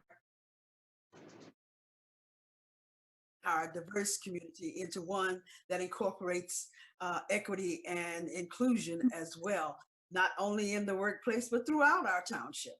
And we should be able to do that, I think, with a plan that, of course, still needs to be developed. But I certainly am in support of finding new and better ways to include and to provide equity in our community to everyone that makes up our community. Other board member discussion on this item? Treasurer DeShane. Thank you, Trustee Wazinski, for bringing this concept of DEI to us. And I think it's something that needs more study and something that we should be pursuing. It is an important goal. At the same time, I'm glad that we have Director Marks here and Police Chief Blaga here, because we've had some success with diversity in our police department. And I know that these are not new concepts for our hiring policy. And so I would certainly hope that we could tap the resources of Director Marks and Police Chief Blaga in this task force or in this work that we're going to do, because I know that township staff has already been working towards diversity, and we pursued it, and we've had some success as we were glad to note, particularly with the police department. So before I say anything further, I'd like to know if Director Marks would like to comment on this force.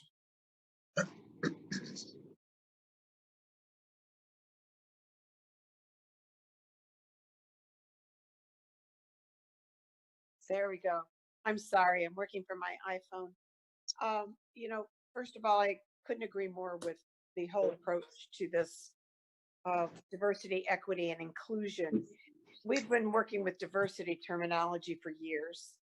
I really appreciate the equity definition and the inclusion piece of that. So from a recruitment perspective, we focused on diversity. From an equity and inclusion perspective, we can do more once we bring people on board, once we've established that. So I agree a lot with what Trustee Wazinski is presenting. I do look at diversity and equity and inclusion focus for the workforce a little bit differently than I do for a community-based strategic approach. I do see them as two different things. I know they interconnect, and I think that I said this last Thursday, that a strategic approach to a DEI is going to require a lot more work in a task force and involving community members that have much more experience at this than we do, people that are affected more by this. So I guess that's my comment for the community-based strategic approach. From an internal perspective, absolutely. And I think Chief Plaga, Chief Hamill, and in fact, all of the directors, we can work together to provide a better approach to our own internal diversity networking, how we reach out in the community. What does our community really think about the township in terms of our policies and procedures regarding diversity and equity and inclusion? Thank you, Director Marks. Manager Walsh, did you want to provide some thoughts to the board as well? Well, I really appreciate the discussion this evening, and it's a great start to what we need to do. We need to broaden what we're doing now, and we're good, but we can become great.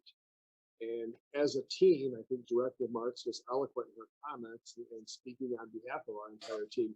We're prepared to join hands with the board as they reach out to the community, and whatever you need from us to make this successful, we're here to do. If we haven't learned anything more in the last couple of weeks, is that we have a lot of work to do, and we're with you all the way, and we're prepared to make this a success. Thank you. Thank you, Manager Walsh. Other staff members and board member comment on the discussion item? Seeing none, I would just share. Clerk Dreyfus, go ahead. Yes, it's a very healthy and productive conversation. I would like to also keep in mind that when we think of various concepts in our heads, that's one of the things that we deal with in this topic is about people's beliefs that occur in their own mind too. And so sometimes we think of diversity, we forget, for example, that Meridian Township has a very relatively significant Indian population. And so when we look at our composition of boards and employees and things like that, you may find that there's really, we could use outreach in that area. We also have a larger Asian American population as well. So when we think of diversity, we have to really expand our minds to all sorts of populations and groups as well too, which is a wonderful thing. That's part of that, you know, I know it's hokey, but that rainbow concept, rainbow, all colors of the spectrum, all aspects of all of us gives us the strength too. So it's a good thing.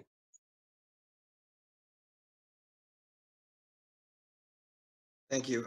So my trustee Wazinski brought this concept to my attention, and we had a discussion on it based on her experience at the Department of Health and Human Services. And my thought process from the very beginning is that there's a great deal of self-examination and self-reflection that every institution, whether it's private, public, needs to, needs to actually have that self-reflection and internal examination of its processes, its procedures, and to identify these biases and actually determine what the corrective action needs to be. And so when Trustee Wazinski brought this issue to my attention, I felt like it was the perfect vehicle to have that conversation and to develop a framework and a plan to execute whatever findings there are. So it has my full support. I'm hearing consensus from the board that we want to move forward with this. It then becomes the issue of how we go about forming a DEI task force and next steps. Trustee Wazinski or Director Marks, do you have thoughts that you'd like to share with us on next steps and where that might take us? Hello, Director Marks, go first. You know, I haven't had too much time to think about this, but I do believe that Trustee Jackson and I started thinking about some of these things 2 or 3 years ago. And I would like her to be involved in this as well, because we did have some a kind of a kickstart to this community approach. So I'd like to hear what Trustee Jackson might have to say too, in terms of how we can really restart this and reach out to the community. I think that we need to do an outreach to the community, as I stated before. I think we have experts out there that we just need to tap into.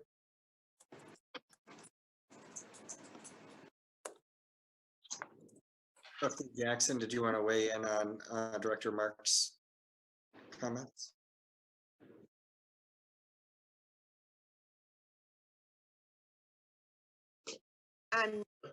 Trustee Jackson. I would prefer to hear from Ms. Wazinski first. It's like paddleball, isn't it, ladies? Still lots. I mean, I think it's indicative of we're not a place where we know exactly what we want to do. I think we need to recruit some experts. I agree. And I've began reaching out to some of those, university and institutions have been doing this for a long time. Municipalities, not so much. So I feel like we can learn from them. We've got 2 fantastic universities here in the state that don't necessarily have an actual training program. They're both more than willing to maybe get started. And Director Marks, you're right. We have to do a little research ourselves. We have to identify, and Clerk Dreyfus, you mentioned it, who is our population? Where do we want to, how can we find people and get people to trust that this is, something that will benefit, their population, their self, and that will contribute to the community as a whole. So there is some work to be done. I think, just in developing the task force is going to be some work. But I think we have the people here that are committed to do that. And then from there, we'll look to that task force. And I feel like we can bring in whatever resources or assistance that we might need. Trustee Jackson? So at this point, I would only add, I agree completely with Ms. Wazinski and Ms. Marks. I would only add that maybe we can start with the 2 or 3 of us and work together to initially, essentially develop a commitment for the township to address this issue and to begin to plan how we might address this issue. And then as we get past our original thinking and our original planning, we then, what may come out of that, I hope will probably come out of that, is the task force idea, where we grow a broad group of people involved in either the government of Meridian Township and the community of Meridian Township to work forward in dealing with diversity, equity, and inclusion. And so again, maybe a resolution to shape our commitment, and out of that resolution and work at developing that resolution to a plan for how to move forward. Thank you, Trustee Jackson. Manager Welsh. Thank you, Mr. Supervisor. 2 quick things. One, I go back and I rewind the tape to February, I think it was 22nd, when the board had a retreat. If you recall, the closing comments that were made by the facilitator were that the board should soon be getting together and have quarterly meetings with issues, subjects, and having speakers. And I think what's been brought up tonight would be a great first start for the board to have this as your first don't have any other agenda items other than what's been spoken about this evening. And maybe that would be the first meeting. And then the second meeting would bring people in who are professionals who could help us get this started. That's my first point. And the second point is, you know, timing is everything. And we're currently looking for a new HR director with the looming retirement of Ms. Marks. And we went through our applications today, and we have 8 or 9 strong candidates. One of the paramount things, issues, concepts, skill set that we're going to be looking for when we sit down and interview these candidates in the coming 2 weeks is exactly what you're talking about. What is their experience in these areas? So I just wanted to bring up those 2 points. I think they're relevant. I think that the timing couldn't be better, and we look forward to meeting all the candidates as we go forward. Thank you. Thank you, Manager Welsh. So if I could perhaps try to conclude and kind of summarize the concluding remarks from Director Marks and Trustees Jackson, Wazinski, and Manager Welsh. I think the next steps are for Trustee Jackson and Wazinski to work with Director Marks, you know, and perhaps it's taking up Manager Welsh's idea. You know, with COVID-19, we did kind of put our quarterly, or sometimes it was bi-quarterly, but predominantly it was quarterly work groups to the wayside. And it might be time to have one either virtually or perhaps with social distancing in the pavilion and bring in those guest speakers. And so, but I'll leave that to Trustee Jackson and Wazinski to work with Manager Welsh and Director Marks on and bring something back to the board, because that seems to be the overwhelming consensus.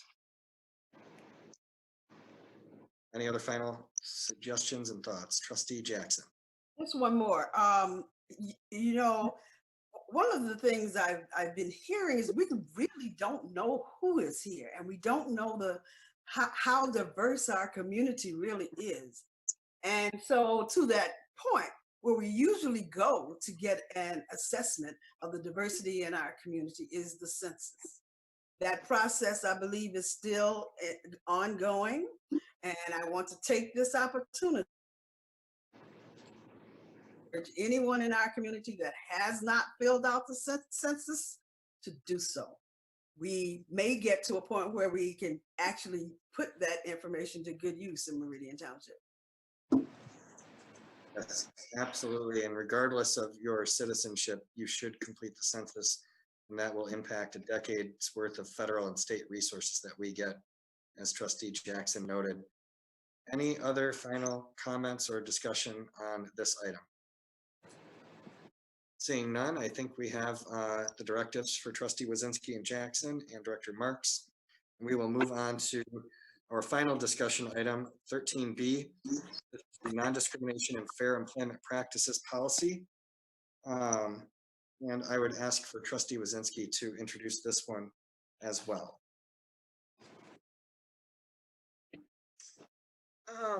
Okay, so seems like a lot all in the night, but I kind of look at, look at things a scientific way. And I think we need long-term strategies to address situations that we just discussed. But I also think that there's some pretty easy things we can do right up front that have been proven to work in increasing that diversity in our workforce.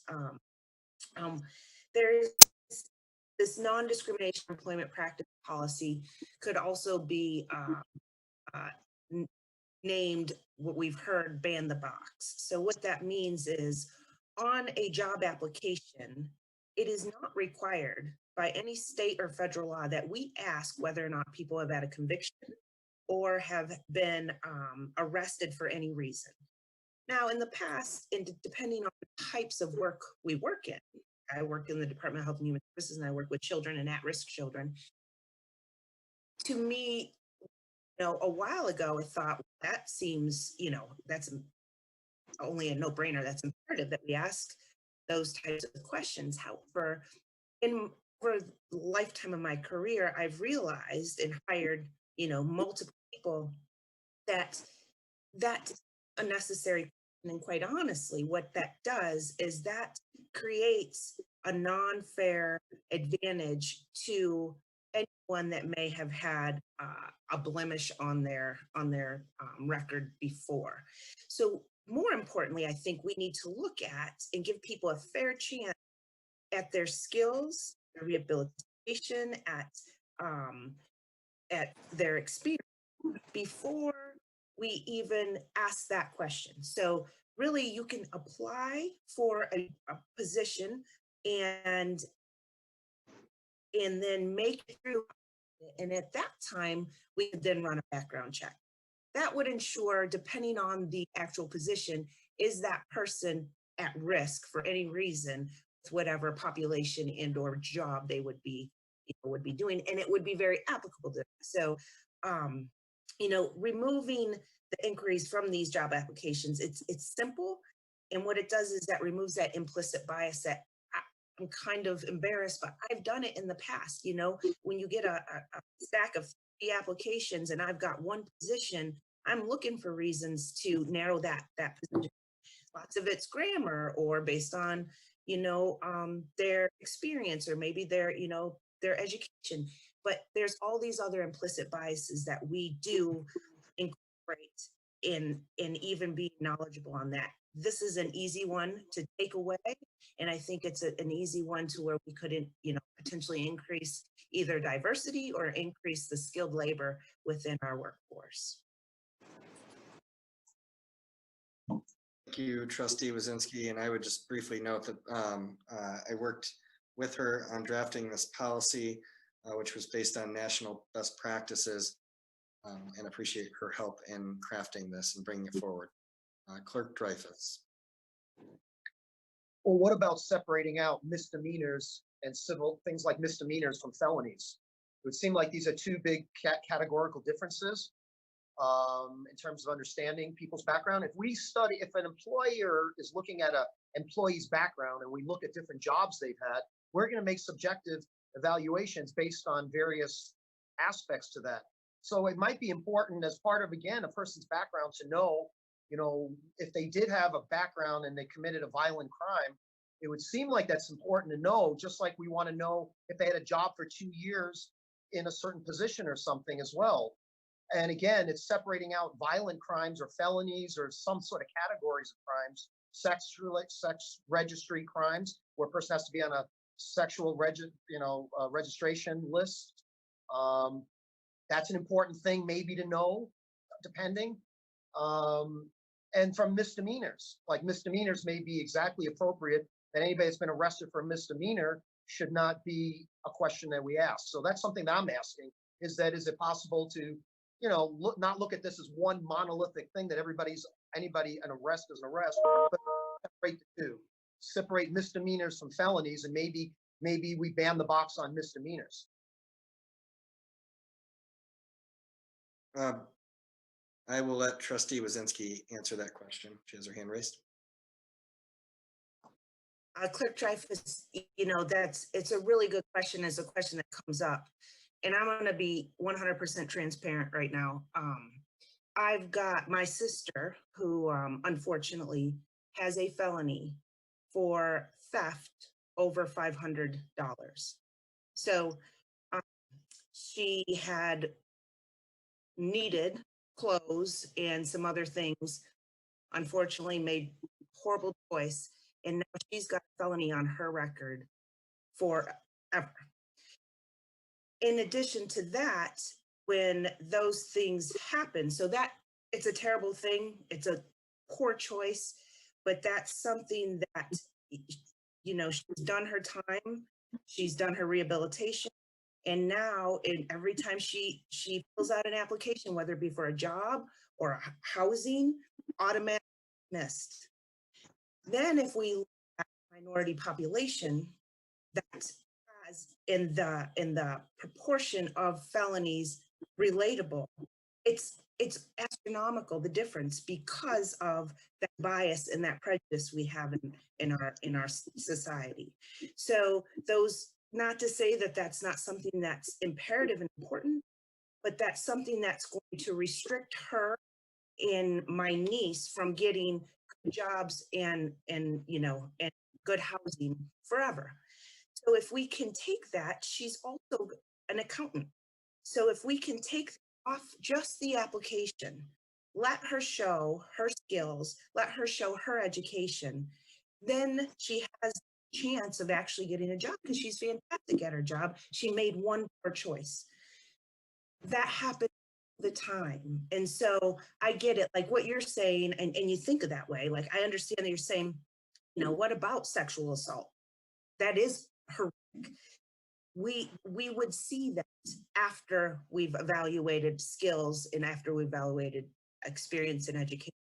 That would come up. You run background checks. It's inevitable. So it's just one example, 100% transparent on that. But, you know, I've lived it with my sister, and it's very difficult. So that's why I'm saying it's one last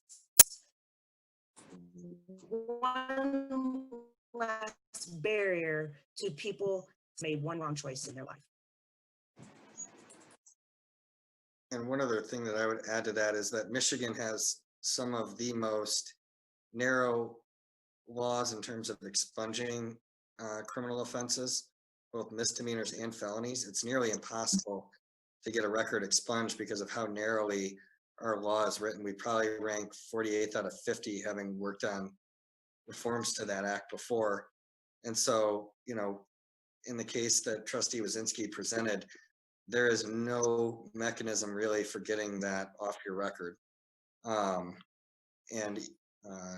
You know, not being able to bring that in front of a judge and have that reconsidered at any point in time later in your life, you know, you get inevitably put in the no stack over and over and over, and you're never even given that interview, despite having, you know, educational attainment or credentials that could be of value, and the offense has no bearing on the occupation.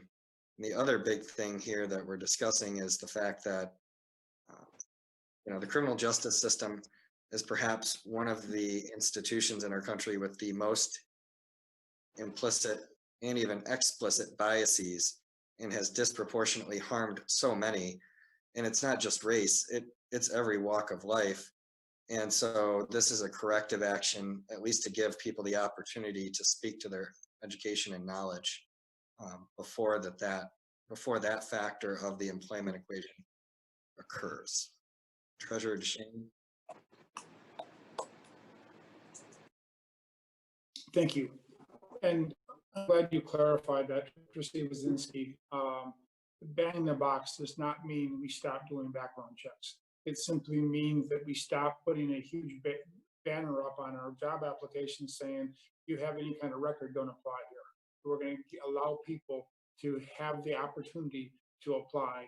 And if there is a criminal background, then they have a chance to explain it, explain when it was, what the circumstances were. And depending on the job, those circumstances in that history may or may not be something that would prohibit them hiring, or maybe something that we can say, this person made a mistake 10 years ago, or 5 years ago, or 20 years ago.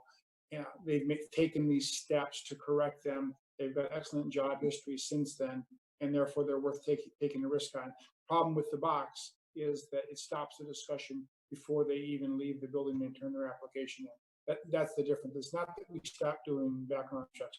As a public body, and 2/3 of our employees are charged with public safety, we have no choice but doing background checks to make sure that our employees are the safest and the highest vetted employees anywhere in the township, because the public puts their trust in us that if you're wearing a Meridian Township uniform, you have had a background check, you have been vetted for safety and for health, psychological health, and physical health, so that trust has been placed in us. We can't ignore that. But what you're suggesting here to ban the box is that we have a broader discussion than just yes, no on the box. So I would support us continuing this discussion, and would also like to hear from Director Marks on this as well. Director Marks, and if you could speak to actually the specific language, the note that we put on that, because we actually already do allow people to basically omit felonies. I apologize to the board that I sent out to each of you by email probably about 5:30 today, the actual page from our application, so that I could share with you 6 years, probably, well, 5 years ago when I first started with the township, we redrafted this question. You're not allowed to ask about arrests. And we redrafted it to say, have you ever been convicted of a crime? Yes or no, and please explain. And then we have a note there that says answering yes to these questions does not constitute an automatic bar to employment. And then it goes into great detail about, we would look at the age, that we'd look at the actual offense, the seriousness of the offense, all of the things that we felt 5 years ago opened up a little bit more conversation than just saying we are not going to give you an interview because you checked the box yes. The legal review of this was very intense 5 years ago, and ban the box has been around for several years. In terms of, it was, have you ever been convicted of a crime or a felony, is still allowable, but do we need that on the application as a pre-employment inquiry? And I tend to agree with everything that Trustee Wazinski has put together in this statement. This looks like a pretty good statement that maybe the state used when they converted their applications. That as a pre-employment inquiry alone, we can remove that question. If a conditional offer is on the table, we should be able to do a criminal background check. And a person should be able to explain to us what happened, when it happened. I think, Trustee Opsimer, you're right. Michigan is a very tough state for expungement. There are a lot of diversion programs that are in place now. And a diversion program does preclude someone from answering, yes, I have been convicted of a crime, if they have successfully gone through a diversion program. So I look at this as a discussion for removing it as a pre-employment inquiry and only using it after a conditional offer is made. If the job position requires us to do more extensive background check, I think I mentioned this last Thursday, working with children. If there's any kind of a conviction related to, sexual abuse or domestic abuse, those are things that we would seriously take into consideration. And I think the board needs to know that over my tenure, we have probably interviewed 3 convicted felons in our interview process and heard directly from them why they were incarcerated, what they did. prior to making any kind of an employment decision. So long-winded answer, but I think as a pre-employment inquiry, we should probably remove it from our application. It's time. And, but still with the option of if a conditional offer is on the table, we'll still do our criminal background checks to make sure that we as a township are never found guilty of negligent hiring. That's a term from the 80s that still exists. If you don't do your due diligence, and we put someone in a position that could repeat that behavior, the township does have some liability there. Thank you, Director Marks. And the really important part of that note that's on there is any conviction for which probation has been successfully completed. And many felonies do not come with a jail sentence. The sentencing guidelines for most original felony convictions is some kind of probationary period. And many of those periods would actually be lighter than a misdemeanor DUI in terms of the probationary sentence. So, you know, we are more progressive than other communities that haven't taken that next step to ban the box, because we do basically allow people to not disclose felonies on that application so long as it was only a probationary sentence that was imposed.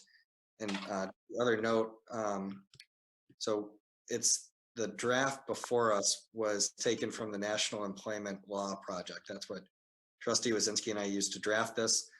And they proposed an ordinance. We modified it because we thought a board policy was more appropriate. Other comments? Clerk Dreyfus. Thank you. I pretty much like what I heard, and I was persuaded that the box seemed to be unnecessary as part of a pre-employment questioning, and it seemed to make sense based on everything I said, with one important caveat, and that was what was said several times, which is the ability to do an investigation after an offer is being made to be able to look into background. That's why I have a concern with the proposed resolution that's enclosed in the packet here. The second to last paragraph on the first page says, the township shall make a good faith determination as to which specific positions of employment are of such sensitivity that a background check is warranted or are required by law, and shall conduct background checks for these positions only. I can't agree. I can't abide by that particular paragraph. That's too limiting, because basically any position within the township, we may really feel that we need to do that level of a background check. So I'm not sure how that statement contradicts the statement that we're going to make post pre-employment offers. We get to do a background check on any position here in the township. I'd like to hear Director Marks's take on that too. Is that wouldn't that be a concern to have that particular paragraph in there? That would limit the ability to do the kind of background checks that we need to be able to do after we've gone through the process of maybe wanting to make an offer. I see where I just put a note next to that, that it might be limiting in terms of what specific positions of employment are of such sensitivity that we warrant a background check or required by law. That might limit us. So I think the model that we're working off of was drafted, you could invert it and you could draft it the other way, but the other way would read more explicitly exclusive versus inclusive, right? So you can write the sentence in two different directions. This one, it's stating that the township will make a good faith effort to identify which positions do merit a background check. We have public works employees who cut grass, and there's other opportunities with the township that may not warrant a background check. And so it's urging the community to take an even closer self-examination as to whether or not there's opportunities where that background check is not required, but it's permissive in how it's written. So there's no shall in it. Director Marks, any additional thoughts on that clause? No, I just think it does need to have some work on it, like you've suggested. You used a DPW example, and I think that's a good example because we have, Department of Transportation regulations that apply to those individuals, that are operating our vehicles. So I guess I just need to take another closer look at it and look at that verbiage very closely. How we would determine what specific positions those might be. Thank you. Trustee Sunland?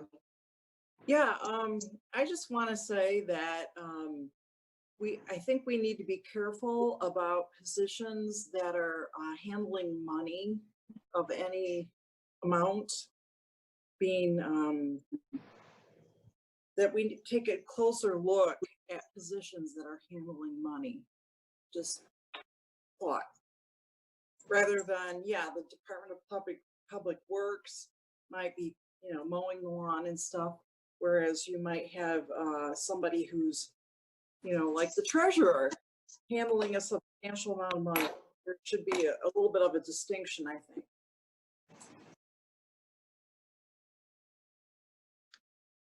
And I would just note, state of Michigan passed ban the box under Governor Snyder in 2018 too. Treasurer DeShane. Regarding handling money, I want to assure Trustee Sunland we do extensive background checks on all employees in the treasurer and utility billing area. We also do twice daily checks on cash. We are very careful with our cash management and security in the treasurer's office. And that starts with people that are hired to handle the cash that's received from our business. Trustee Wazinski.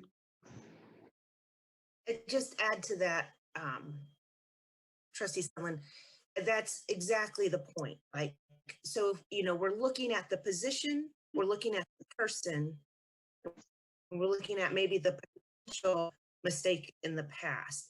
So, if we had DPW that's on, mowing grass, not necessarily in contact with money or children, that would be very different than if we have a Parks and Rec supervisor that's constantly in contact with children. What it's doing is it allows for that very specific, it allows for the opportunity to look at that specific position and that specific person, as opposed to just across the board, no. So I would agree with that, but each position would be looked at very specifically. And so I agree with Director Marks. The statement needs to be looked at, and certainly she's expert, so I'm not opposed to that.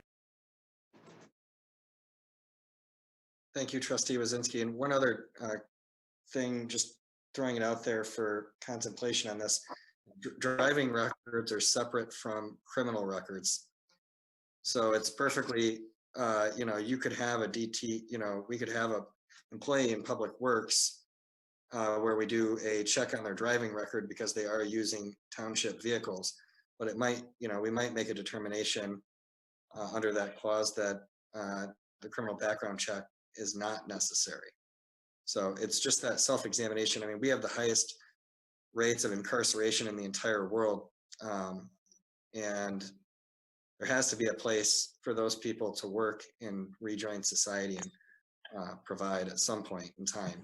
So this whole discussion is centered around how do we break down some of those barriers and help people, especially like those who Trustee Wazinski cited in her very personal story that I think fits very neatly into all this, because someone who has a petty larceny, that is not necessarily, that shouldn't necessarily prohibit them from doing accounting and finance work where you're not directly handling the finances and the money. Trustee Jackson. It occurs to me that this is an example of an action to create equity, because in this instance, in this type of action, you force an opportunity for each applicant to be dealt with as an individual with a story. And all of that story determines who that individual is at the time, as opposed to having to miss all of those potential applicants and participants who at one time or another has a law enforcement blemish on their record. And so equity is being created here because they get past that group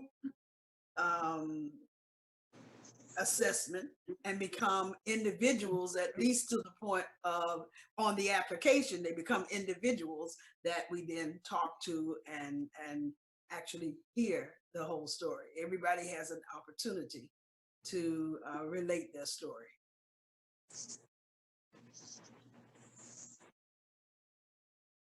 Trustee Optimer? Yes, Clerk Dreyfus. Thank you.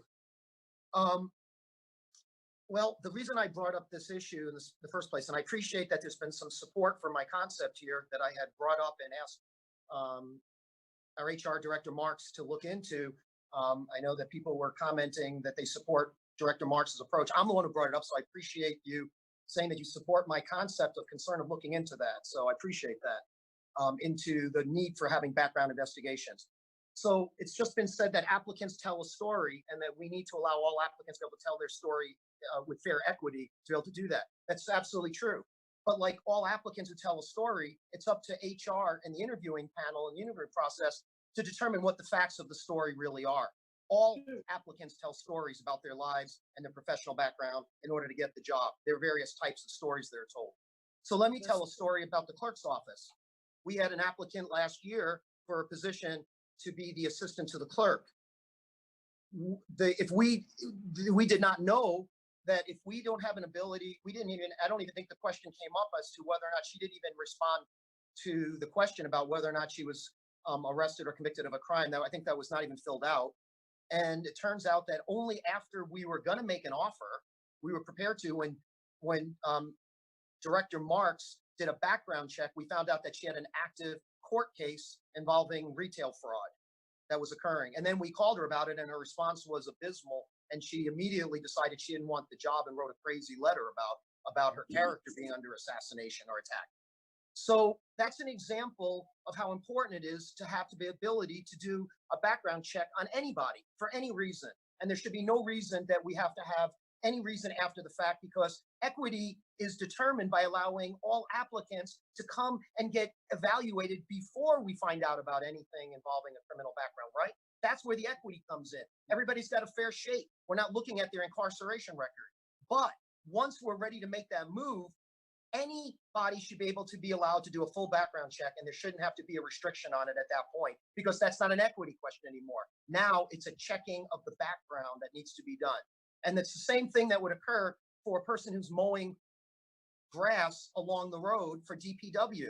If they have a sexual assault charge in their background, an arrest for sexual assault, they're going to be working in areas where there could be a kid walking along the road. And that's exactly how some of these crimes do occur. So we don't even know the realm of where any of these positions and crimes. So that's why it's irrelevant after we've already made the ability to make an offer. At that point, we should have unrestricted ability to do a background check, because it has nothing to do with equity at that point. And that's the point I was trying to make originally, which is why I brought it up.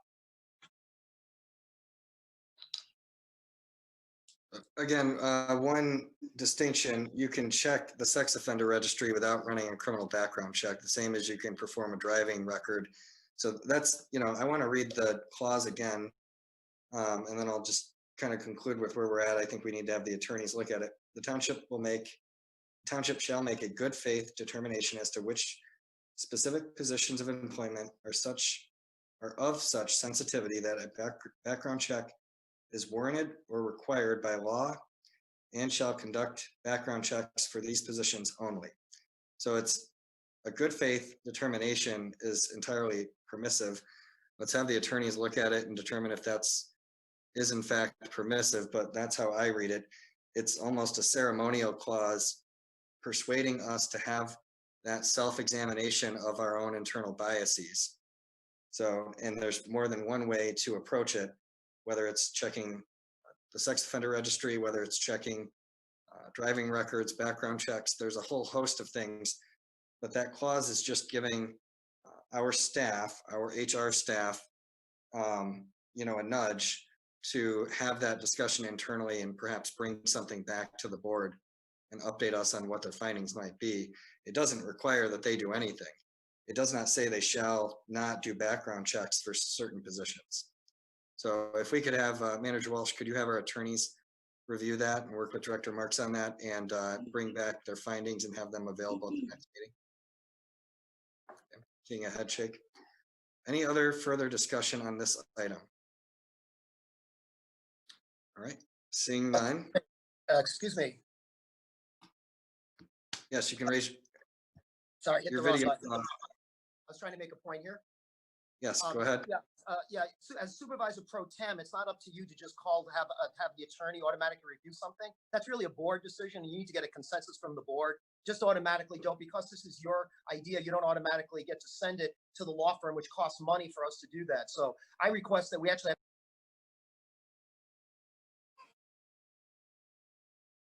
have. Okay. Manager Walsh, have our attorneys reviewed this? Manager Walsh? Yeah, certainly, yeah. It's really up to me as to when something goes to the attorney. It all goes through me, and certainly, from listening to this discussion for the last half hour, I can see that that's something that the board will want to happen, and we'll make sure that that happens before the next board meeting. I was not actually finished concluding my what I was saying under my comments, and that is that it is a board matter to discuss, even if it's necessary to go that. We can preclude the manager's prerogative when board members themselves decide whether or not it's actually an issue. So we don't have to always jump the gun. It's up to the board themselves. This is a proposal that was put together by 2 board members. Board members have a right to be able to. Board members have a right to be able to look at this proposal and not automatically go to a law firm, but to say, hey, this particular paragraph doesn't even make any sense, or we don't even need it in here. If it's ceremonial, we don't need a ceremonial statement in there. We need things that are actionable. I'm and we supporting don't need your concern. need a ceremonial statement in there. So my perspective is that it's basically something that we can do. What we want is ban the box. We're not talking about background investigations. This is about banning the box. I think we have consensus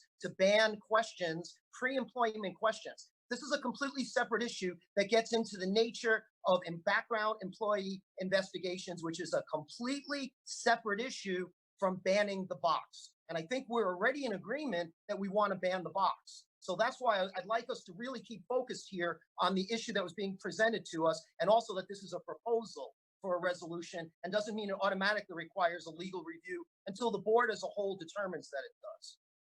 The procedure, if you want to object to the clause without having the attorneys look at it, the procedure would be for you to make a motion to strike it, not to have further discussion on it. There was clear consensus from yourself and every other board member. Well, not every other board member, but there was clear consensus that there was concerns over the clause. So it's natural that we're going to have our attorneys look at it. And that's why item. This is not under action, so it's a discussion item right now. It's not an action item. And also, Trustee, out of turn. You're out of turn, Dreyfus. Okay, we're going to move on to our next agenda item, which is comments from the public.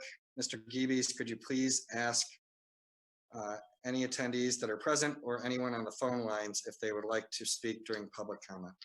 It's inappropriate to respond all the time to questions that are coming before the board. It actually should be a board dialogue, not just you responding individually to any concern that comes along the way. Really, you need to call on other board members rather than you responding all the time. There are concerns, and they are going to be communicated to the attorneys, and they will come back with an opinion. Thank you. Mr. Geebies. Board procedure here. I'll restate the telephone number, 517-349-1232, if someone would like to call in. And of course, if there are people in the attendee area that would like to raise their hand, we can call on them in that area as well. I do hear a telephone call coming in right now. If you give me a second, I'll get that transferred in. Thank you, Mr. Geebies.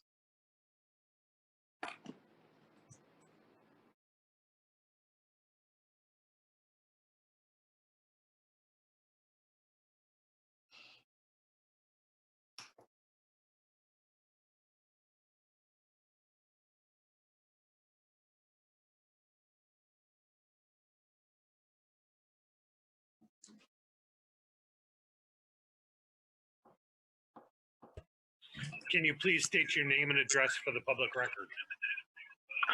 Sure. My name is Bill McConnell. I'm at 4376 Manitou Drive in Oak. Go ahead, Mr. McConnell. Good evening. I would like to commend the board for taking on some very difficult issues this evening. Diversity, equity, and inclusion, non-discrimination, these are not easy discussions to have.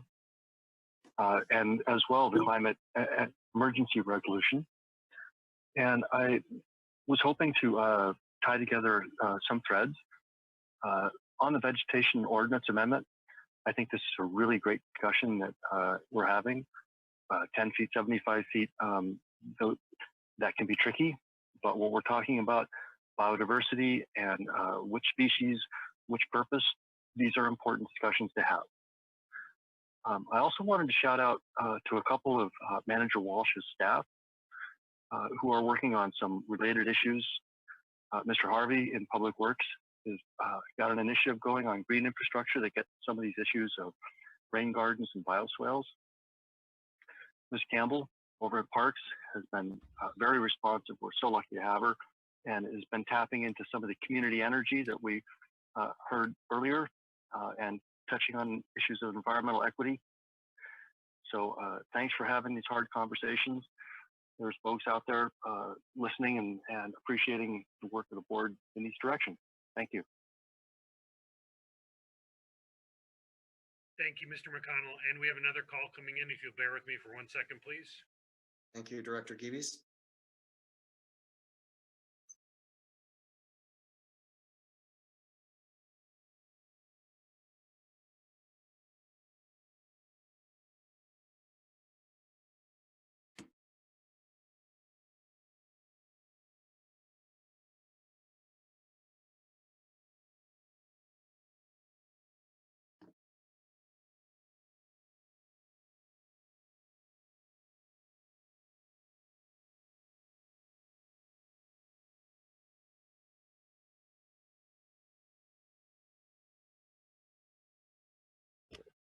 Please state your name and address for the public record.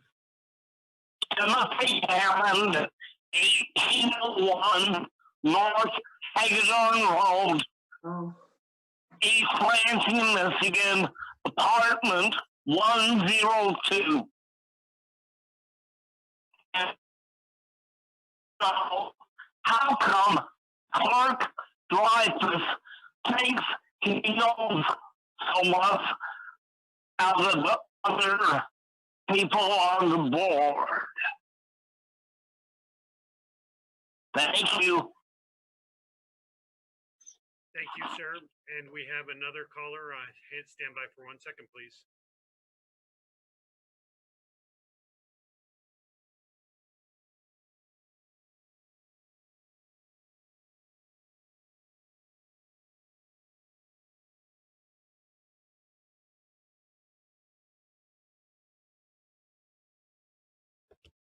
Please state your name and address for the public record. My name is Phyllis Vaughn. I live at 6100 Baylog Court in Hazlett. Wow, you guys got a lot going on. First, I would like to say something about inclusion. I have lived in probably 10 counties in Michigan, and I've never felt more included than I do in Meridian Township. However, we here as a group at Grange Acres are like the United Nations. We have people from all different countries, all different backgrounds, sexual orientation. I think it would be great to have like town hall meetings, because we learn so much from these different people. We're not all learning their languages, but we kind of protect each other and look out for each other and help each other solve personal problems, things they need. Okay, I'll skip over that. As far as the grass, I wish people would walk from Hill Curve to Hazlett Road down Marsh, because we have vacant lots that have dead trees, they're not mowed, they're just terrible.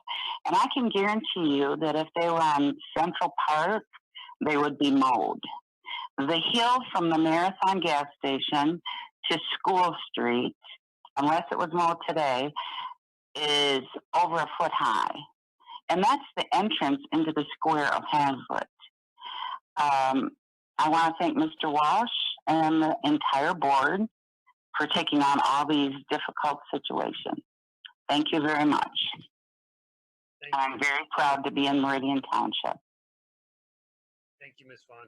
And we have no other callers at this time, and I do not see any raised hands in the attendee area.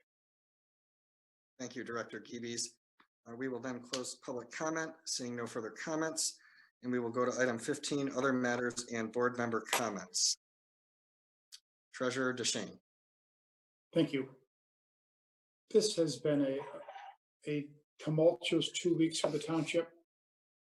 We're all aware of what happened with one of our firefighters, and a press conference that was held to discuss some very objectionable, very offensive Facebook posts that were made.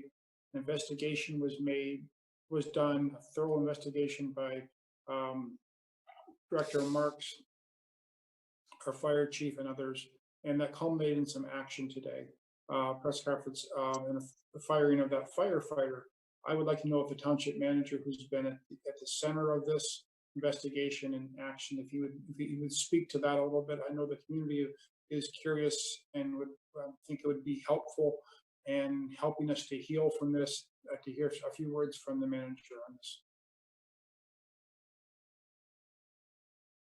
Thank you, Treasurer DeShane and the entire board.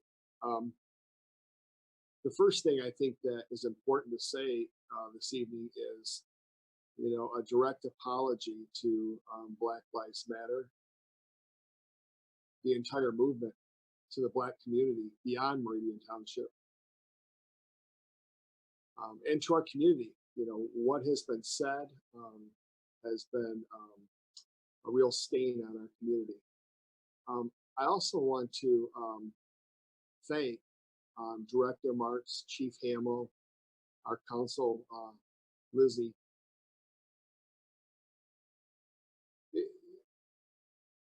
The old saying is there's no right way to do a wrong thing.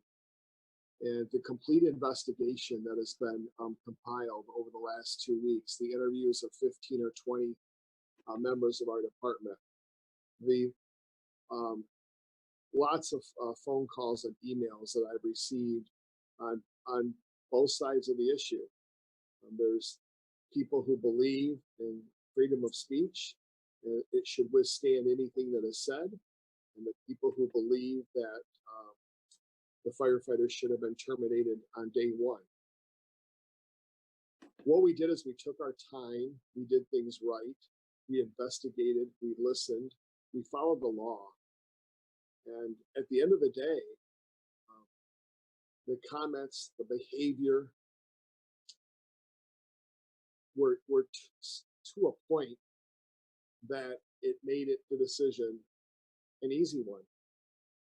He can no longer provide the care and compassion of the people that we're sworn to serve, protect, care for. And I took the recommendation from the director and Chief Hamill and supported it 100%. There was a lot of work that went into this and doing things the right way. And I go back to a statement I heard 25 years ago when I first started this business. If not us, who? If not us, who? Who will do the right thing and who will protect our community from these sort of unfortunate comments that are made that really denigrate people who have been maligned for 400 years. And I do need to note too that these comments were posted, several comments were posted on June 22nd. That's 3 days following Juneteenth. And at the end of the day, the right decision was made. I've already heard from both sides of it. People are entitled to their opinion on how it was handled. And again, I just want to thank our team who really labored through this over the last couple of weeks. And finally, do not let this be a reflection on the Meridian Township Fire Department. We are served by a lot of fine women and men in that department, and they will continue to serve us well. So that's about all I have to say. I'm not going to get into everything's included in the report. People want to spend the time and read through the volumes of pages and information that's included in there. you'll learn a whole lot more about the incidents involving Mr. Schreier. So, thank you. Other board members with other comments? Seeing none, is there a motion to adjourn? Moved by Clerk Dreyfus, supported by Trustee Jackson, I'm saying. All those in favor? We're actually, oh, are we adjourned now? I forget. We do need a voice vote, correct? Yes. Clerk Dreyfus?